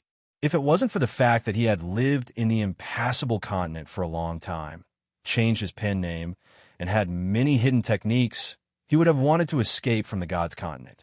He had even unplugged the network cable the moment he sensed the danger. Their stomachs are like a bottomless pit. No matter how much they eat, they will not explode. At most, they will turn into a giant egg and consume 8 to 10 years. This ability is something that other dragon races do not have. From the mythological era until now, among the countless dragon races, only the dust dragon could eat the most. Are you interested in letting him go to the Dragon Valley? Why didn't he say that he was a literary writer? Nosdormu's eyes lit up. He had been writing novels for thousands of years. He had changed many pen names, but he did not know how many fans he had. But the reader that the Lord of the City of Dawn was introducing was not ordinary, especially a rich reader. Because when he wrote, he always had a wretched smile on his face. It was obvious that he could not write any literary works. He was a homebody dragon, and he was probably fantasizing about something. Gosh, I was wondering why the blood dragon told me that only the dust dragon could lead the dragon race. Back then, the golden dragon Geralt wanted to abduct Blackie, but for some reason, he did not continue. Now, why is he asking the dust dragon to go to the Dragon Valley? William pondered for a while and voiced out his doubts. In the end, he was already a boss that was 100 times stronger than the dust dragon. He did not care much about the dust dragon. He would let the dusk dragon replace him. But what was William doing? He suddenly said to the prince, "In a few days, the Forbidden Land will be in decline. Remember to be careful. Besides the sage experts, the important thing is to be careful of the corrupted sages, gods, and dragons. This should be very useful. Wait, this letter is for you." Nosdormu threw the letter into the sacred space device, and the latter took it. Before Nosdormu's expression changed, Nosdormu quickly closed the sacred space device. The middle-aged man put down the phoenix feather pen in his hand and stood up with a smile. "Oh yes, do you like to read novels?" He took out a sacred space device and opened it. But what was the highest level of lying? He was in his house, hugging a large vat of dusk dragon blood essence and deep in thought. Thus, he pushed open the door with large strides and saw a middle-aged man holding a pen and writing. The corners of Nosdormu's mouth twitched when he read the letter. However, he did not argue with William. It was just 100,000 magical crystals. There were plenty of them in the Dragon Valley, and no one was willing to eat them anyway. If you want to rule the dragons and become the king of dragons, you need a powerful dust dragon. Nosdormu shrugged. In our dragon race, as long as the bloodline is strong enough, it's a blessing to be able to eat. Whoever can eat will become stronger. Because a few years ago, after he published this unique book, he suddenly felt a strong sense of danger. It was the gaze of super sages and main gods. Whether he would be fed to become a true god or inherit the inheritance of a true god, it would be very beneficial to him. William stroked his chin. He was powerful, but he was not afraid. Gulp, gulp, Missy's silver dragon left alone after bringing him here. She gestured for him to enter by himself. But the Blood Dragon King you've met is right. When William said this, Nosdormu stopped pretending and did not want to argue with William. He immediately asked, "Brother, is the dust dragon of the City of Dawn called Sicario?" TSK, TSK. William raised his eyebrows. His understanding of the dust dragon was limited to some memories from his previous life. Originally, he wanted to raise the dust dragon as a boss. All right, I'll go to the City of Dawn to bring him back. But this was an opportunity for Blackie. Impossible. At most, it will increase his attributes. The legendary dust dragon blood essence is useless to me. Right, since Dragon King Nosdormu likes to write novels. Why don't I recommend you to a rich reader? If you dare to publish your novels, he will buy millions of books. After spending so many years together and writing a mount for so long, Xiaohei's soul couldn't be erased just like that. He still had some feelings for Blackie. But when William used his insight, he was surprised. This middle-aged man was a time dragon at the peak of the sage level. A middle-aged man appeared in front of him. It was like a water mirror technique. Regardless of whether I come to this step, I can't let the City of Dawn know the relationship between the dust dragon and the true god. He is. The latter rubbed his hands excitedly. Nosdormu glanced at him in surprise. He did not expect William to have seen the Blood Dragon King before. He sighed and said, "There are too many Dragon Kings in the Dragon Valley. There are tens of metal, elemental, and gem Dragon Kings. In addition, there are very few Dragon Kings like us. Basically, we have all kinds of thoughts. Swish, swish, swish. But no matter what, he even saw many novels that had been completed. They were hung in conspicuous positions. This meant that this person was an old Dragon King who had survived from the First Era and even the mythological era. His interests were really unique. So he thought for a while and said in a deep voice, "You have the combat power of a supreme sage, and you are on good terms with the Pope of Light. I have no reason to lie to you. As long as Sicario wants to follow you, I will let him leave the Dragon Valley. Yes, of course, he can eat. That's for the best." But now that he thought about it, His Royal Highness sucked in a breath of cold air. My goodness, I thought it was normal for a dragon to turn into an egg after eating. TSK, TSK. This was a little cool. Did it mean that after he became a supreme sage, he would be able to awaken a fourth, or even more? William smiled and said, "Yes, I only see the original version, but there are too many pirated versions, so I'm too lazy to read them." William had already walked far away. He waved his hand with his back facing Nosdormu to express his gratitude. But just as William turned to leave, "Oh, the Lord of the City of Dawn is here. You can call me Nosdormu." Nosdormu saw that William had completely disappeared from his sight. He waved his hand and closed the door. He snapped his fingers and covered his surroundings with a time and space barrier. This ensured that the time in the entire room was disrupted, so that no one could spy on his privacy. But no one knew whether the Blood Dragon was a true god or close to being a true god. How did he die? Was he dismembered himself, or was he dismembered? When he thought of the shiny gold coins, he felt excited. But I can temporarily possess the aura of a dusk dragon. Nosdormu glanced at him and said, "The City of Dawn has decided to let Sicario return to the Dragon Valley. Be prepared." We didn't expect this, right? I'm not a dragon's blood warrior, but I'm raising a dragon. Why don't you let me draw blood? William did not expect Nosdormu to be a night novel writer. William took out a piece of paper and a pen used by the city lord and wrote a letter. Why? Is it because the dust dragon is edible? The corners of William's mouth twitched. In his opinion, Blackie was quite powerful, but he was not a match for the time dragon at the same level. TSK, TSK. Gosh. Subsequently, William was a nerd who had read countless novels in his previous life. He suddenly asked, "Is the dusk dragon the descendant of a true god?" Then, William chuckled and reached out to take out a eunuch's dragon knight conquers the other world from the bookshelf. That brother of mine really likes your book. If he knew that you've changed your pen name to write a new book, he would definitely be very happy. So you finally decided to do this? The man in the picture sighed. Chapter 663. William had intended to sell the Twilight Dragon's blood essence to the players or NPCs to become Dragon's blood warriors. But before he could harvest the Twilight Dragon, the Dragon Valley took Blackie away. This proved the importance of the Twilight Dragon. William could deduce a few problems from this.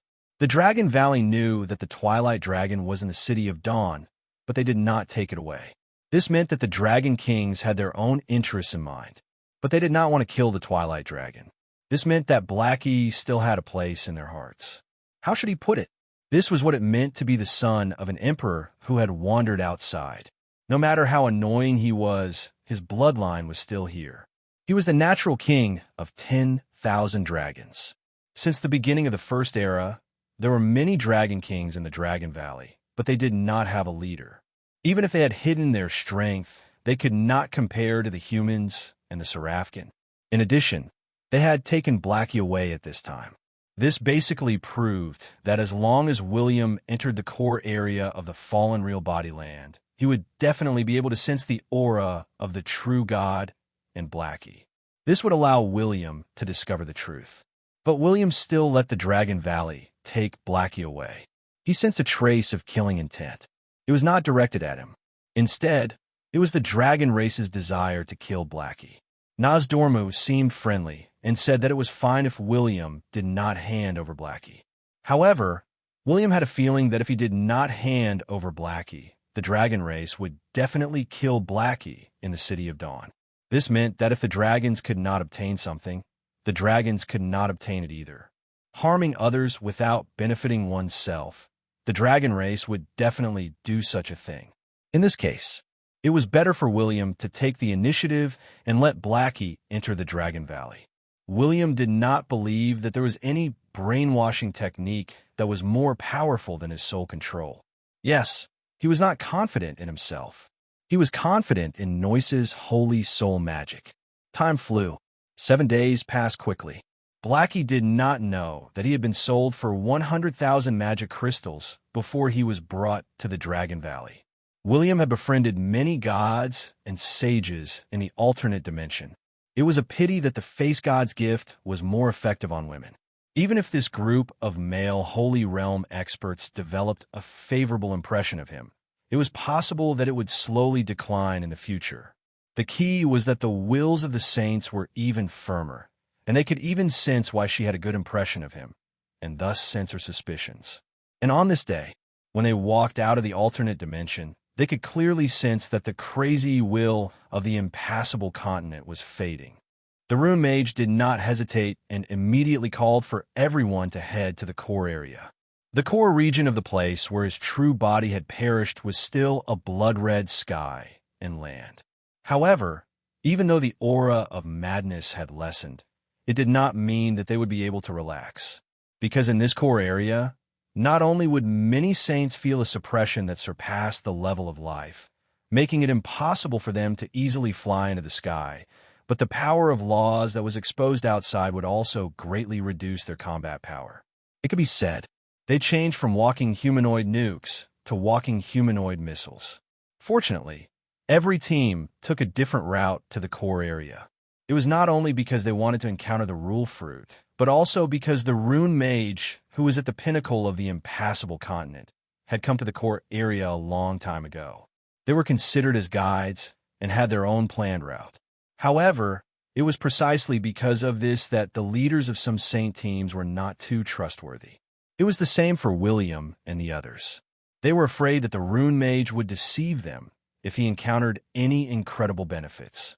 At this moment, everyone ran quickly in the canyon. There was a very strange aura on the mountains on both sides of the canyon. There were many exposed law fragments, but these law fragments were far from being able to form the Rule Fruit. But not far away, they could even hear the sounds of fighting from other teams. Obviously, they had encountered some unimaginable danger. In this team, the Rune Mage was in front, the Sun Death Temple was behind, and the others were in the middle. But as they ran, they saw a humanoid creature in front of the canyon. The Rune Mage stopped in his tracks and frowned. A fallen one. That shouldn't be the case. We've walked this route 6 times, and we rarely encountered the Rule Origin. It shouldn't have attracted a fallen one. But since there's a fallen one, there must be more. Sun Death Temple frowned. He seemed a little depressed. That means a new rule origin has appeared. Everyone, be careful. I'll go and scout ahead. The Rune Mage went forward alone. Sun Death Temple explained to everyone. The Fallen One is a holy expert who has completely fallen into madness. There are gods, sages, dragon kings, and so on. But the Red Sea Emperor could not help but ask. I remember that even if the blood waves hit us, we won't be completely lost, right? Sun Death Temple shrugged. Yes, but this group of people went deep into the core area. They didn't have time to leave after a month, so they became like this. Hiss, how many fallen ones are there in this core area? Someone asked. Sun Death Temple narrowed his eyes. No one has investigated. But since the beginning of the Second Era, the impasse and dream realms have become restricted areas. Many sages often come here to explore. But now, there are at least 70 to 80 fallen ones. However, don't think that these degenerates have become trash after losing their minds. Their combat instincts are still there, so don't underestimate them. Especially since they're constantly devouring the law fruits. Some of their techniques might even be stronger than ours.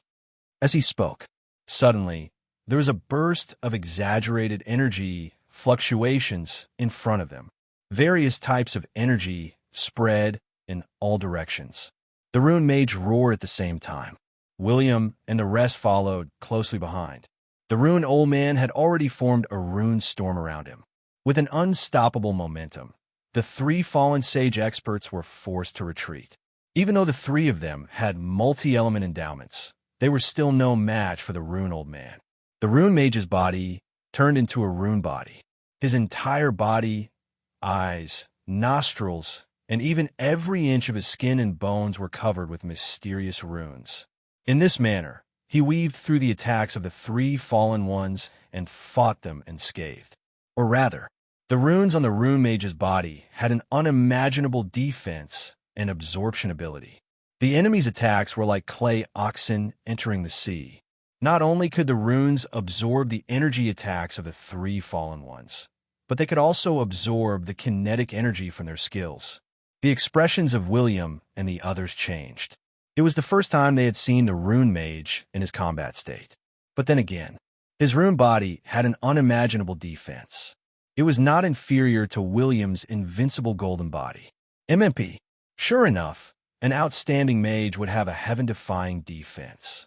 Another close combat mage, this was the real deal. Meanwhile, when the Rune Mage saw them, he sent a telepathic message. While I'm holding these three fallen ones back, hurry up and charge over. I'll be right there. Without hesitation, he led William and the others away. They ran for 7 to 8 miles. After waiting for 3 minutes, the Rune Mage ran close to the surface of the ground. Not only was he not injured, but he also seemed to be in high spirits. Everyone was in disbelief. William narrowed his eyes. The Rune Mage was going to become a super sage in the future. He was going to be able to fight against the Lord of Magic. Naturally, he would not die here. But the old Baldy explained, the fallen ones don't have intelligence. They only have survival instincts, combat instincts, and the instinct to become stronger to enter the core area. Dayfall smiled. That's why these guys will devour some rule fruits without any scruples.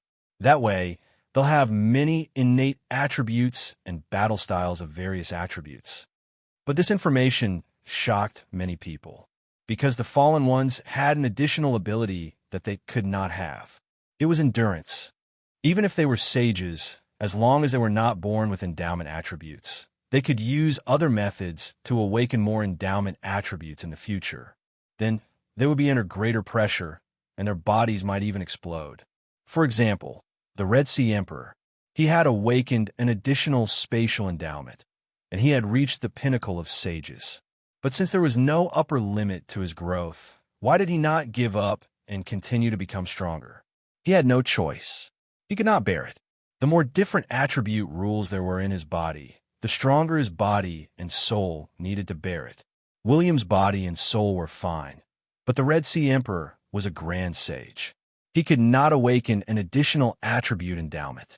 But the Rune Mage said, don't be fooled by the fact that they have 3 to 5 attribute endowments. Space-time, wind, fire, thunder, and so on. As for why they haven't exploded from the power of rules, it's because of the pressure in the core area. The pressure here not only makes it difficult for us to unleash our powerful abilities, but it also suppresses the fallen ones. But it also prevents them from exploding and dying. Fruits of rules, someone suddenly said. They had left the end of the canyon and entered the core area that looked like an ancient battlefield. There were corpses, swords, and equipment that had lost their powers everywhere. Not far away, the exposed rule origin slowly formed several rule origins as it continuously emitted the power of the rule. That was the lucky thing. These rules of rules did not have different attributes. They all belonged to the wind attribute, and they formed the wind-type fruits of rules. Leomiter blinked in surprise and shyly glanced at the others. The rune mage did not say anything. He smiled and gestured for Leomiter to take the fruits himself. It was a team. Whoever was proficient in the rules of rules would take the fruits. If someone was too unlucky and did not even get a single fruit of rules, as long as they could get out, they would be compensated with some magical crystals. But as everyone ventured deeper, the blood-red sky was suddenly torn apart. An extremely dense black light descended from the sky. That suffocating aura spread across the entire impassable continent in a short period of time. It was the aura of a Lord God. But it was not over. A dazzling white light descended from the sky. It was another Lord God, an extremely powerful Lord God, the Lord God of light. Then, many suffocating rays of light appeared and landed in the core area of the fallen true God. It was obvious. The opening of the fallen true God definitely meant that there were some incredible treasures or inheritances, just as William and the others were worried. A similarly suffocating white light pierced into the core area. The Supreme Pontiff of Light. He had come in person. He was not here for the inheritance of the true God. He was here to protect the sages of the gods' continent from being slaughtered by the Lord gods who had descended. But no matter what, a hidden holy war in the impassable continent was about to begin. Chapter 664. The main gods used their god's descent, and the gods of the same attributes that were possessed had their combat power increased tremendously. In a short period of time, they had all reached the level of the main gods.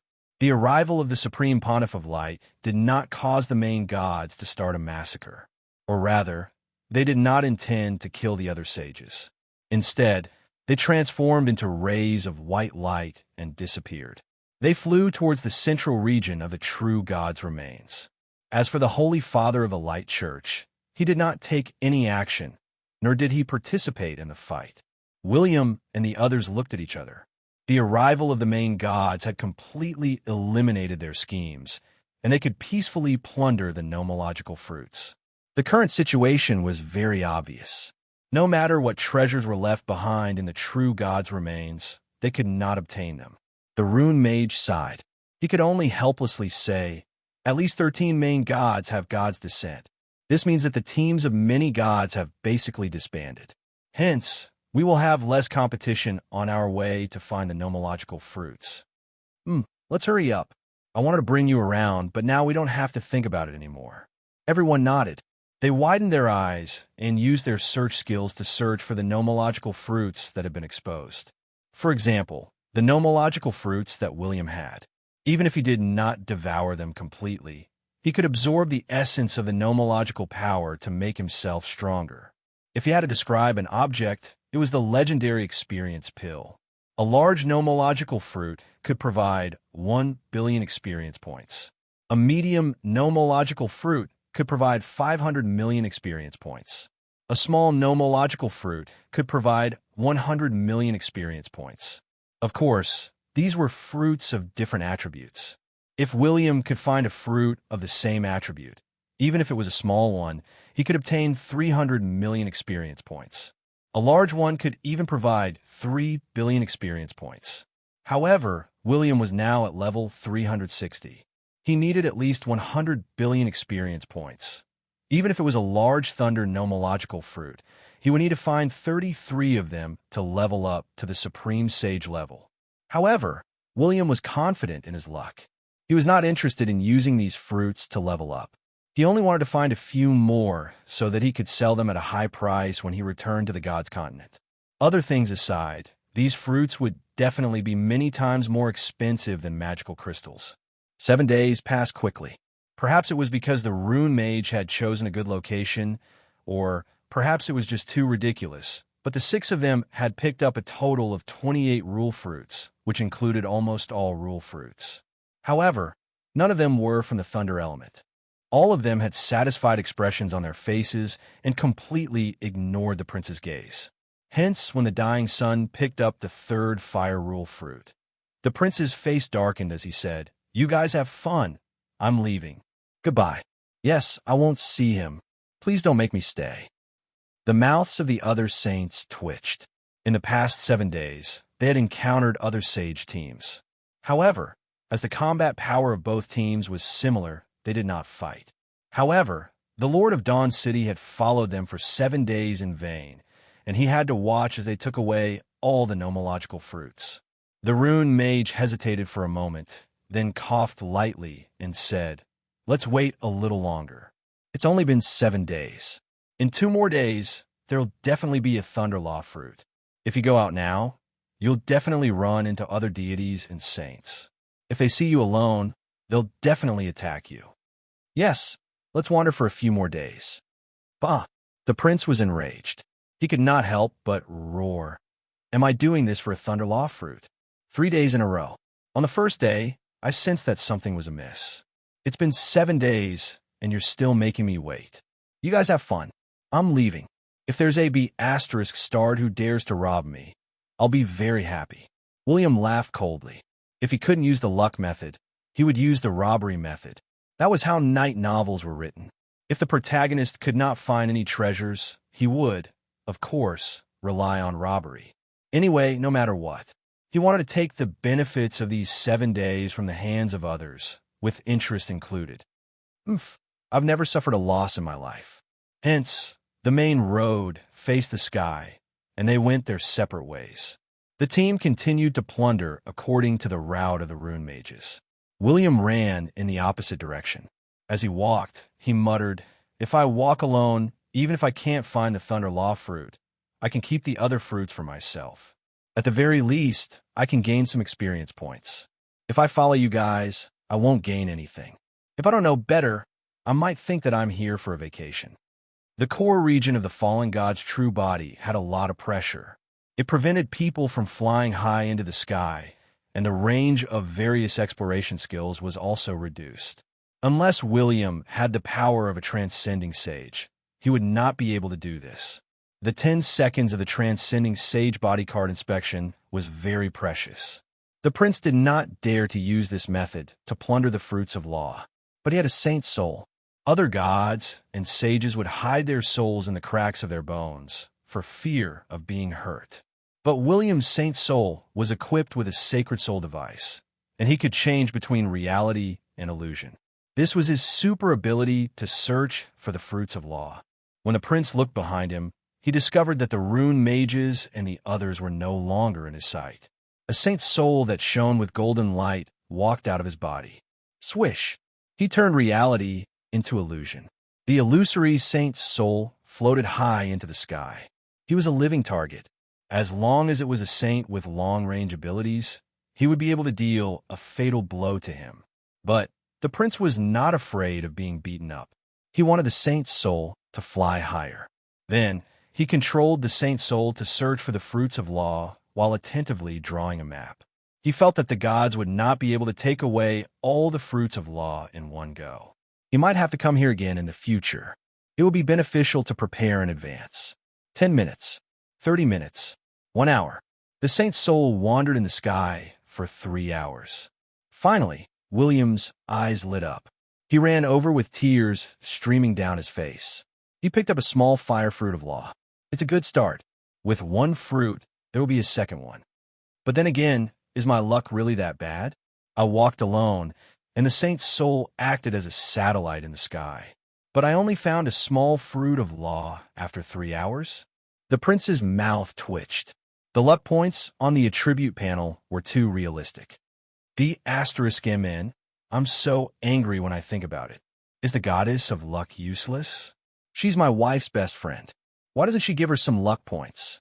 William took out the goddess of luck's statue from his space ring. He was about to smash it to the ground as a sacrifice, but he quickly changed his mind. If there were no accidents, the goddess of luck should have used her god's arrival. She was not far away from William. If he smashed her statue, it would be like raping her, no? William was so handsome, so she might agree to it.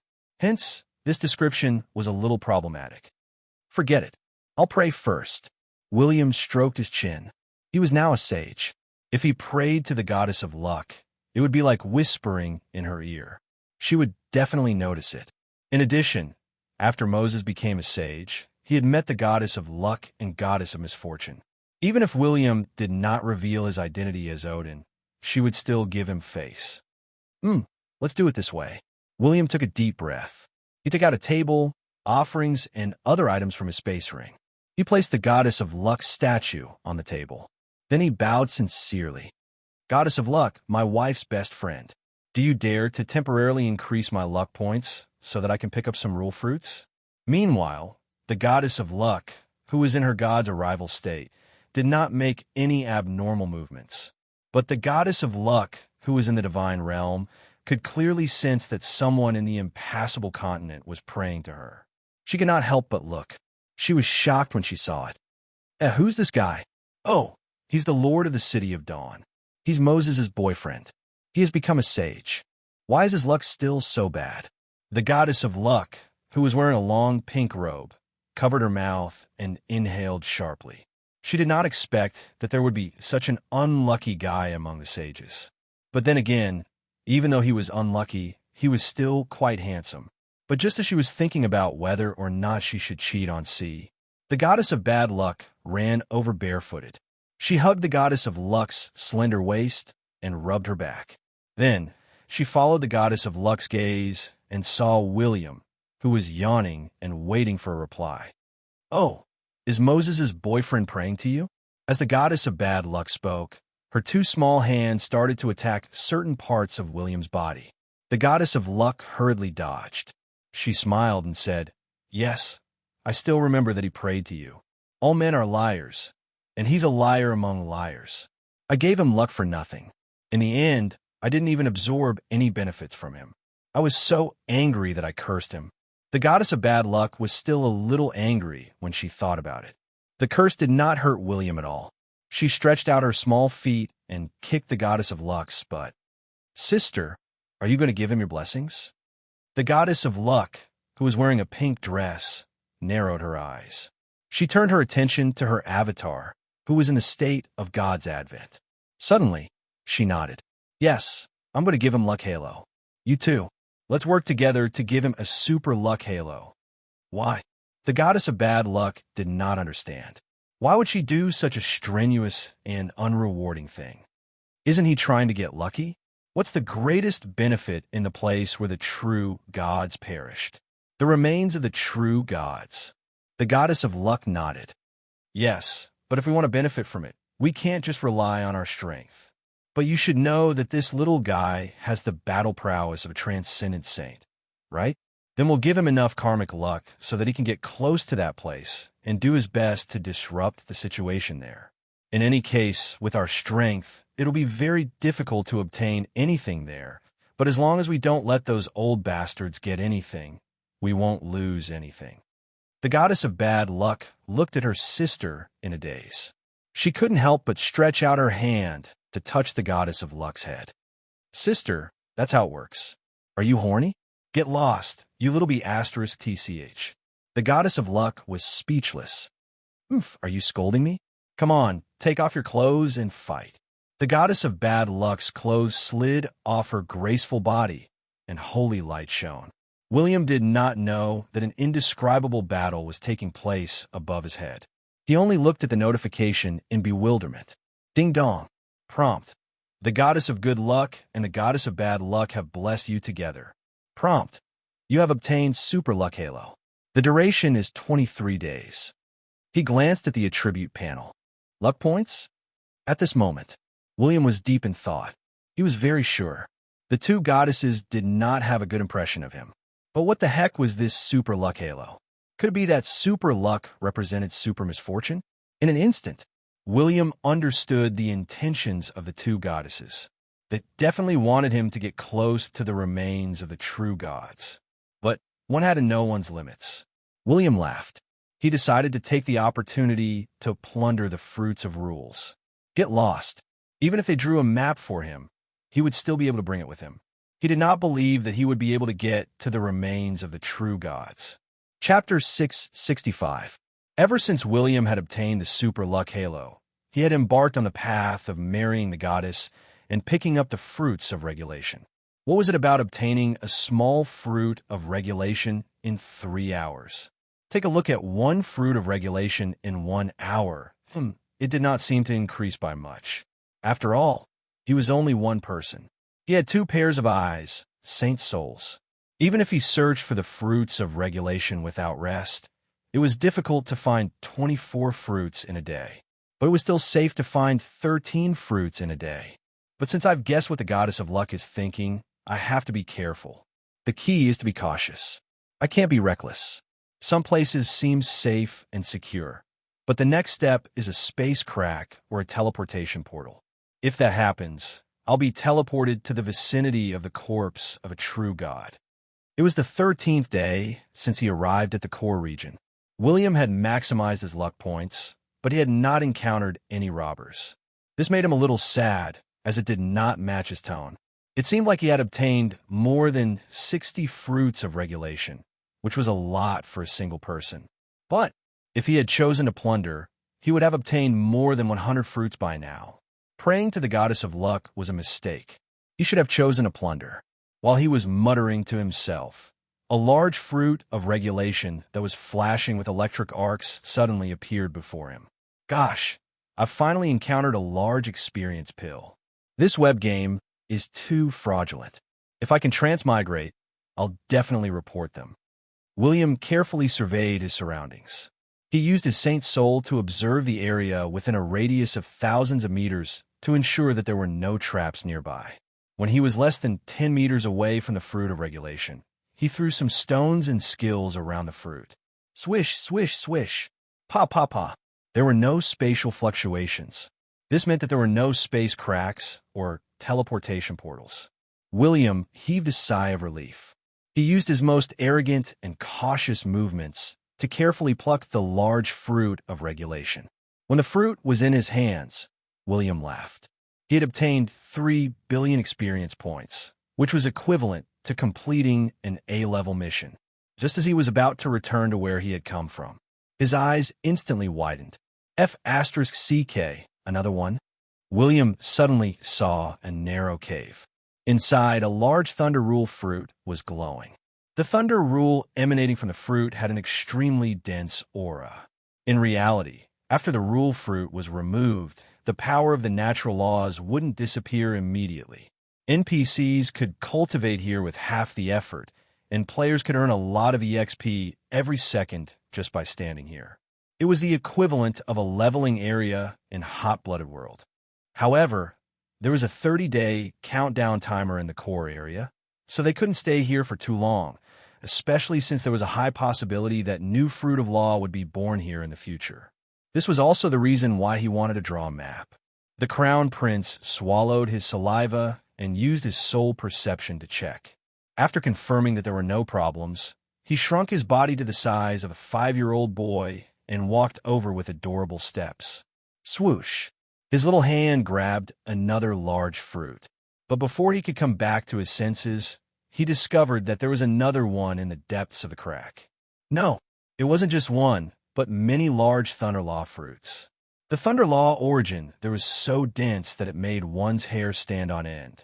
The Crown Prince swallowed his saliva and didn't dare to move forward recklessly. He couldn't help but mutter, "Oh my, I don't believe that there's no trap here. Didn't I use this method to trick the Thunder Horse King and beat him up in the end? Do you want me to fall for this familiar scene?" No way. William turned his head and was about to leave. But when he reached the crack, he still stopped in his tracks.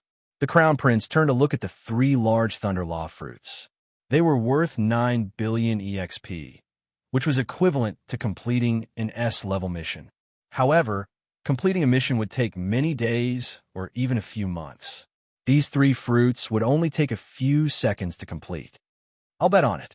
I don't believe that there's a trap here. The Crown Prince clenched his small fist and released his adult Saint Soul. He used it to materialize and grab the Fruit of Law. It didn't matter if there was a trap. As long as his soul didn't explode, he could return to his body with the loot. Subsequently, the Saint's soul darted out like lightning and ran back.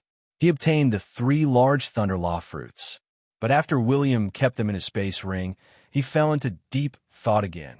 Why? Why is there a Thunder Law fruit the size of a human head in a narrow space? Gulp. The Crown Prince swallowed his saliva and decided to send the Saint's soul to investigate again. In the end, because the quintessence of the laws of lightning there was too dense, it had formed a barrier around it. Even ordinary saints of lightning couldn't enter it. There were 2 ways to enter.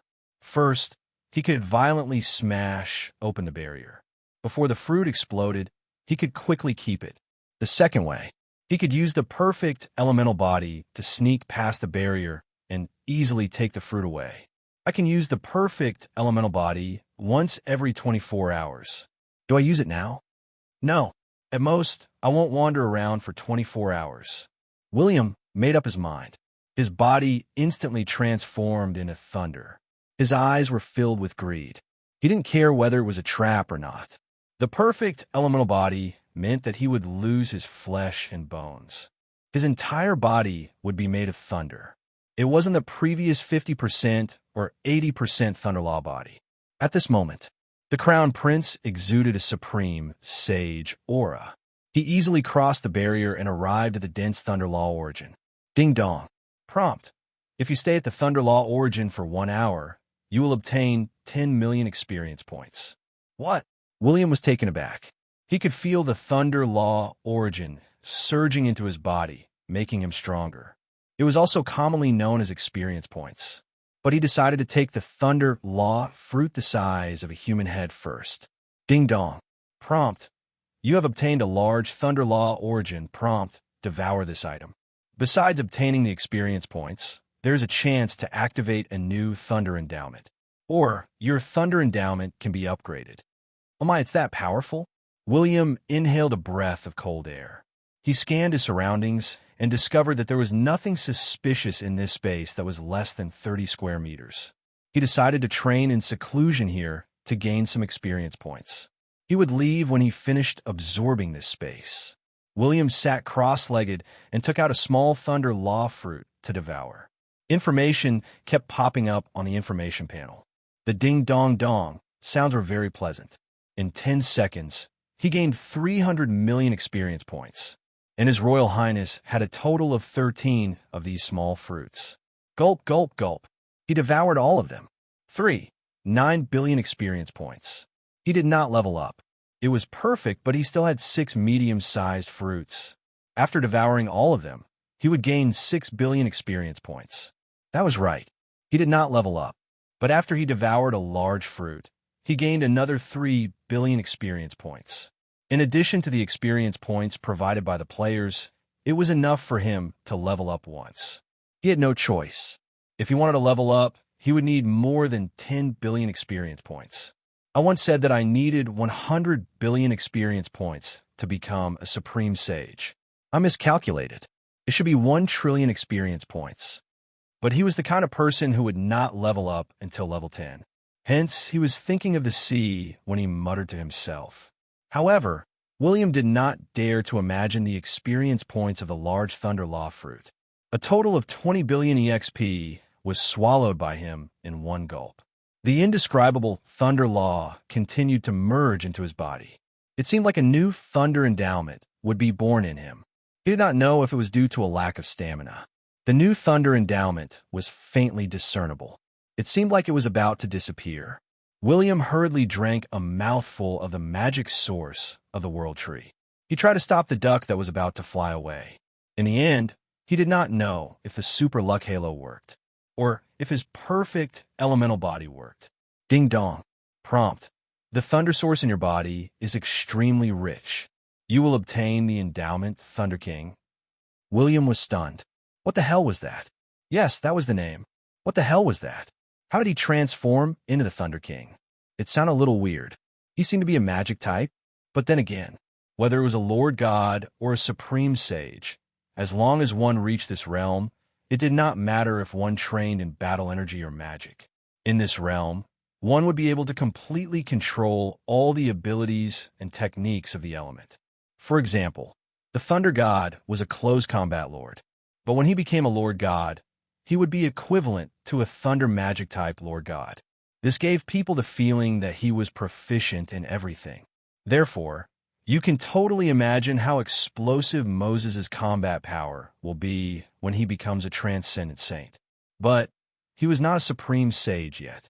Logically speaking, this endowment should not have appeared now, because his perfect elemental body was temporary. But during this period of time, he had devoured the fruit and caused a chain reaction. This resulted in the birth of the endowment Thunder King. Endowment Thunder King. You have become the Lord of Thunder. You have mastered all thunder magic of the same level. You have mastered all thunder forbidden skills, forbidden spells, barriers, curses, rune formations, and all other abilities of the same level. That was right. It was that simple, but there was too much information contained in it. Because at this moment, countless information surged into William's brain. All the thunder magic skills, forbidden spells, curses, and other information became his instincts in a few seconds. Not only did his brain almost explode, but his body also trembled involuntarily. It was as if he had practiced all the thunder magic countless times in a few seconds. After a long time, William finally recovered from the dizziness. There were countless skills in his attribute panel. All of them were at max levels. He didn't need to level up at all. Even some super sacred lightning-type magic and forbidden spells were now under his control. But at the next moment, swish! The perfect elemental body disappeared. Some supreme sage thunder magic skills suddenly darkened. William's mouth twitched.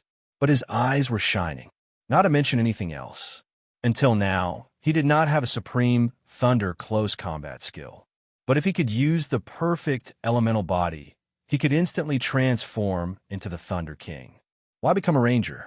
Why become a warrior? What was the most powerful occupation? Of course, it was the mage who had countless forbidden spells. Who was he? Thunder Battle Sage? Ex-Thunder Ranger? Ex-Thunder King? Square root O, it was the Thunder King. Wait a minute. Why is it darkened outside? I did not absorb much thunder rules. Why are you shaking the space crack?